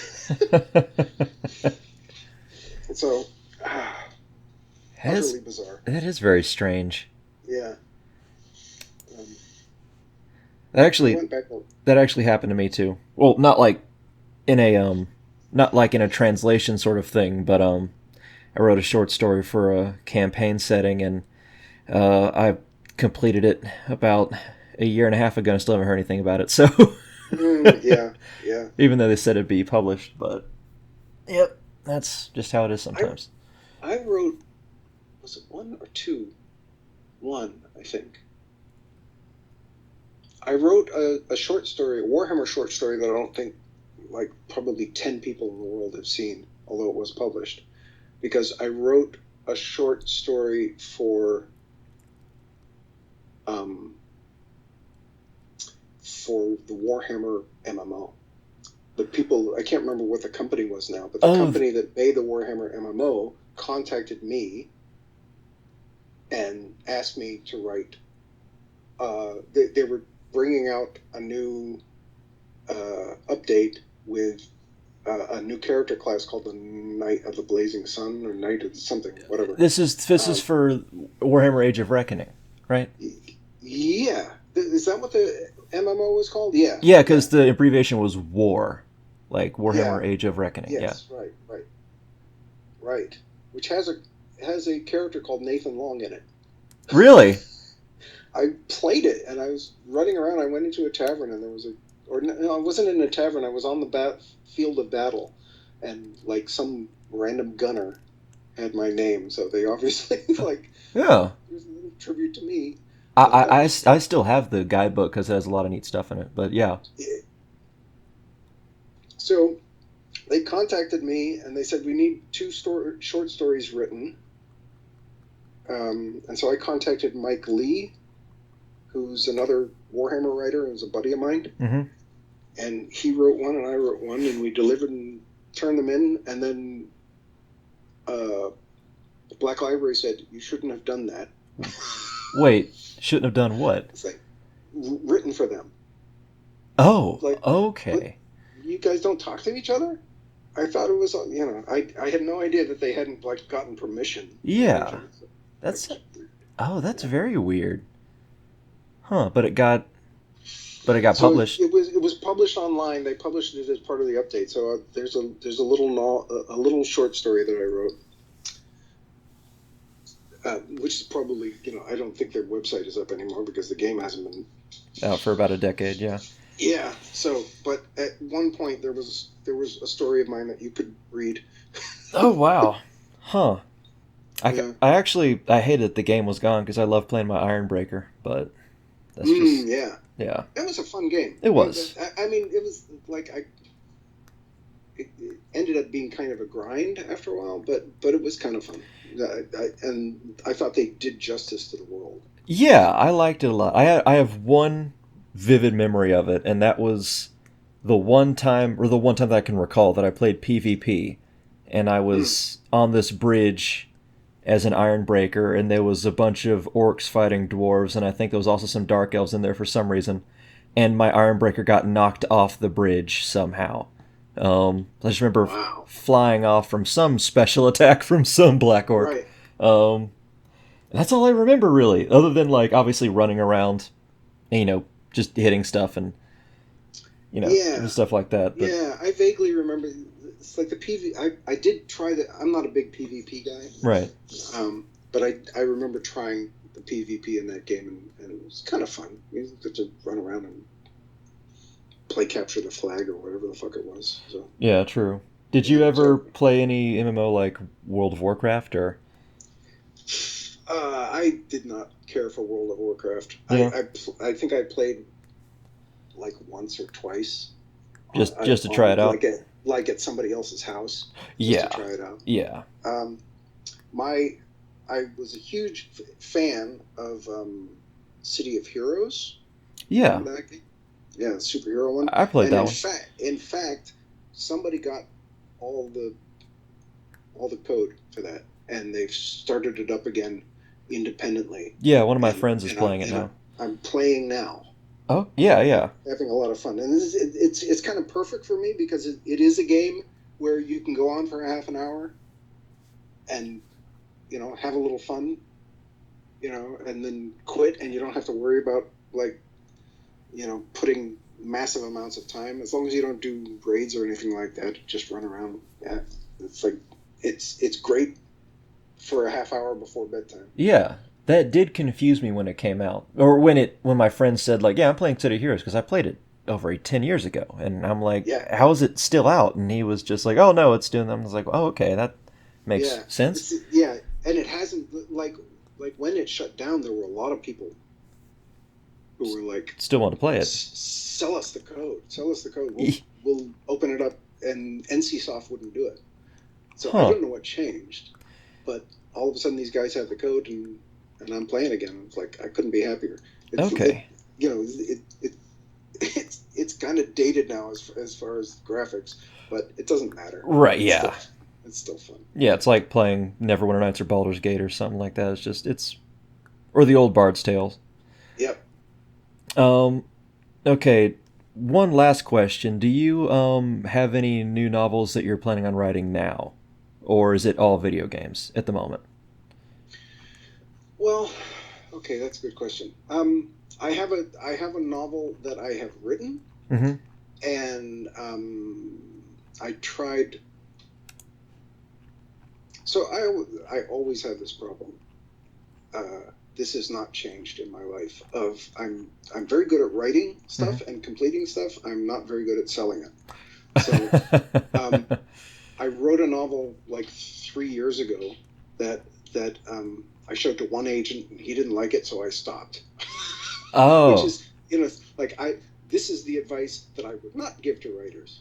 You should have more follow through than I do because I'm bad at it. Yeah. But I really liked the book. I went back and read it again and said, God damn it, I'm going to try this again. So I've got it out to readers again, showing it to friends of mine and getting some feedback. And then I think next year I'm probably going to take another shot at trying to sell it. So, okay. I've also thought on and off about self-publishing, but here's the thing about that is I have never wanted to be a businessman, right? Yeah. I have never wanted to be the guy that sells the books. So self-publishing in my mind is like I have to be a promoter. I have to be way too many things. Way too many things I don't want to be. I want to be a writer. Right. So I as tempting as it is, knowing how bad I am at self-promotion, I feel like it's probably a bad way for me to go because I'll put it out there and I'll go, why isn't anybody buying the book? It's because you didn't mention it for the last 2 months. Right. So, yeah. It's like I know guys online who are awesome self-promoters, Yeah. Chuck Wendig, who I follow on Twitter. Jesus Christ. Like, he's a machine. His books, he gets a mention of his books out every day. He tweets all the time. I don't know how he has time to write because he's always on Twitter. Huh. But it works. For him. He sells his books. I'm not funny enough, often enough to be on Twitter. It's like I'm on Twitter, but like I come up with a funny idea once a week, maybe, and I post it, and the rest of the time I retweet, or whatever. And but so my online personality is not formed enough. I guess and not geared toward present enough. Mm-hmm. Yeah. So. I know what you mean, honestly, because I'm somewhat that way too, or at least on Twitter. I just got my regular Twitter, which I mostly retweet, and then I got my podcast Twitter, which is much smaller because it started much later. Right. Yeah, but All right. I was gonna ask something else, but this was gonna be off the top of my head, and now I can't get it in my head at the moment. Oh yeah. I will say that Bill King actually does a lot of self-publishing now, and it works for him. So he was recommending that when I talked to him. Right. I think you have to have the temperament for it, and I don't know if I do. Mm-hmm. I would like to try it. It would be nice to remove the middleman, but that just kind of means that I'm the middleman. Yeah, true. But you get to write what you want. I think was what the whole selling point is for that, which was no one's telling you. Yeah, there is that. And I had an idea recently of writing shorter novels, like like for instance, I was telling you earlier that I have like 26 or whatever it is unpublished screenplays, right? Right. And I was like, there's a lot of ideas in there. Some of them are okay. What if I turned these screenplays?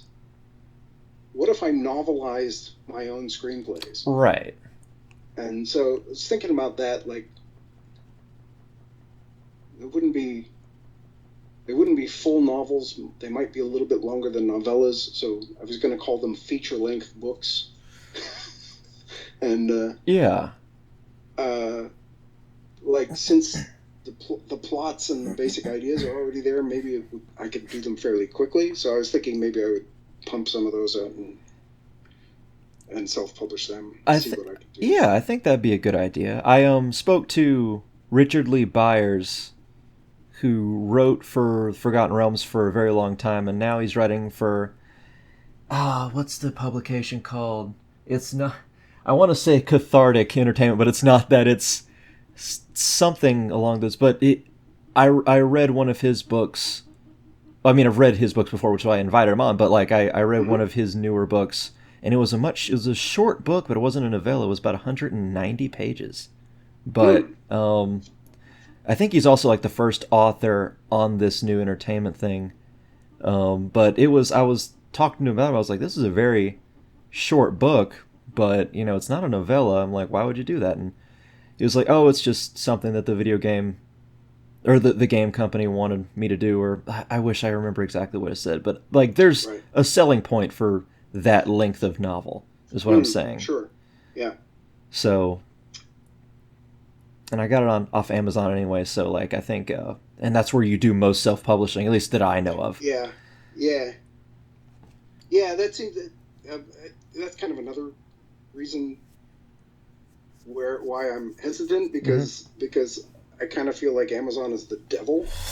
Yeah.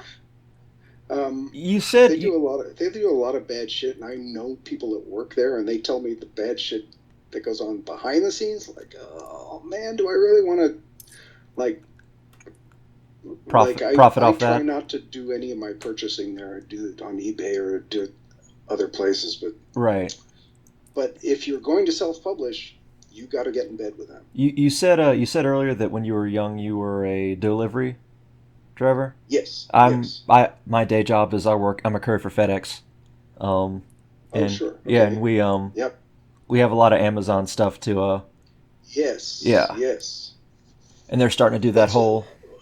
I was talking to somebody saying, what is amazing to me is that this country, everything is shit in this country, but goddamn, you can get a package in a day.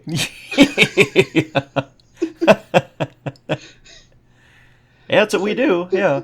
The delivery infrastructure in this country is just staggeringly good. It is. You can't work at my job unless you are 100%. It's like 40. I got to go to 40 places within 5 hours, and I need to bring all of the packages back, and we got to be there before 8 o'clock, or and then everything's shipped off to Memphis, and it's all shipped off across the world within like 7 hours before 8 o'clock the next morning. It's just yeah, it's insane. Yep. I never worked for a big company. I worked for a courier service. Right. And my job was basically, I worked for Hollywood, basically. Right.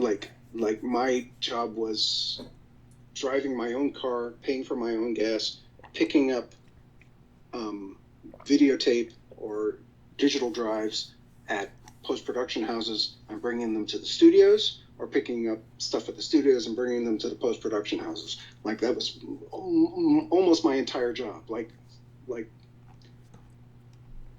facilitating the Hollywood, the grind of Hollywood, the backstage grind of Hollywood. Take these scripts over here, take this, do that. Not a great job. No, I'm certain like you'd. I mean, I've gotten into weird situations in my being a courier too. So. Yep. Yep. Yeah. No, there was. Here, I'll tell you a funny story. Yeah. So when I worked for PM Entertainment, it was the guys I was doing the TV show for. I also wrote a movie for them called The Sender. I was going to say I've wanted to write a courier story before, but go ahead. And The Sender was possibly the worst movie that has ever been made. And I wrote it. Oh, they made it. Okay. Oh, they made it. Yeah. It was, I didn't actually, I rewrote it. Somebody else had written the original script and they wanted some changes and they asked me to do it. So I rewrote this script and it got made and it starred Michael Madsen. If you know who Michael Madsen is. I've heard of him, but I can't put a name to a face. Have you ever seen Reservoir Dogs? Yes. He's the guy who cuts the guy's ear off. Oh, him. Okay, yeah. Yep. I think he was Mr. Orange in that, I think. Yep. So this movie that I wrote starred him, and it's just terrible. It's terrible. But that's beside the point. So I wrote this. He was in it, and then a few years later, I'm working as a courier, and I have to deliver to his house. Oh. And if there is what is that word? Schadenfreude, the German word. Yes. That feeling of, hey, I was a writer and I wrote your movie, and now people don't like knocking on your door, giving you a package. Damn. Yep. So. Did you tell him that, or was it just drop off? Okay. Hey, I wrote your movie once. No, not gonna do that. No. The shame was already too much. Huh. Yeah, I mean, I guess being in Hollywood, you've probably bumped into a few people like that. Yeah, I mean, I drove limo too, so I picked up people, like famous people. Yeah. I'm trying to think of who. Dave Chappelle once. Really? Yeah. Okay.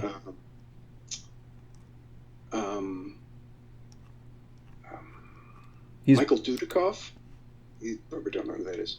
I've heard of him, but It's the American Ninja. Oh yes.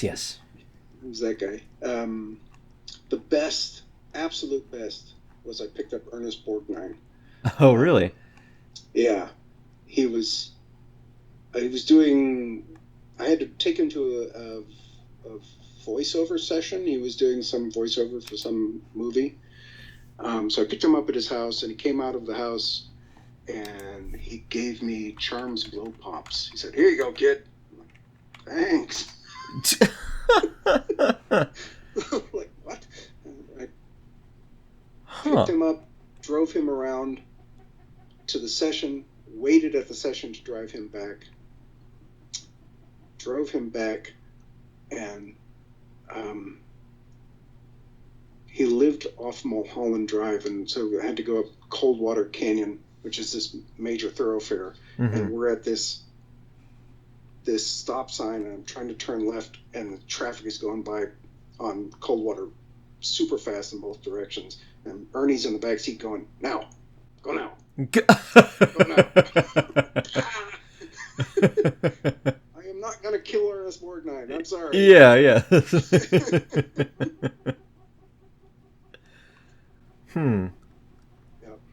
That is really interesting, actually, because I don't know. It's just one, he's really famous, and two, Dave Chappelle's my favorite comedian ever, really. And yeah, he's great. He's very nice in the car. Huh? How long ago were you a limo driver? Oh God, it was the 90s. Yes, it was definitely the 90s because so one of the things that 9/11 did. Yeah. Right? One of the things that 9/11 did was it used to be when you were a limo driver, you could go to the gate at LAX. You could go all the way up to the ramp. And they don't let that happen anymore. They don't let that happen anymore. So now you have to stand outside. You have to stand in baggage claim. right? But we used to be able to go and stand with our little trolley directly outside the jetway. That's true. Huh. And that stopped overnight. So, yep. That's weird. Okay. But Yep. all right, and yeah, I think I'm sorry. This is probably really unprofessional, but that's I think that's all my questions really that I have. No, Um, that's good. That's yeah. fine. I mean, it's I'm sure you'll be able to edit this mess into honestly, I long, think people are going to longer enjoy version. it. Yeah. All right then, and let me see. Okay, Nathan, thank you so much for talking to me.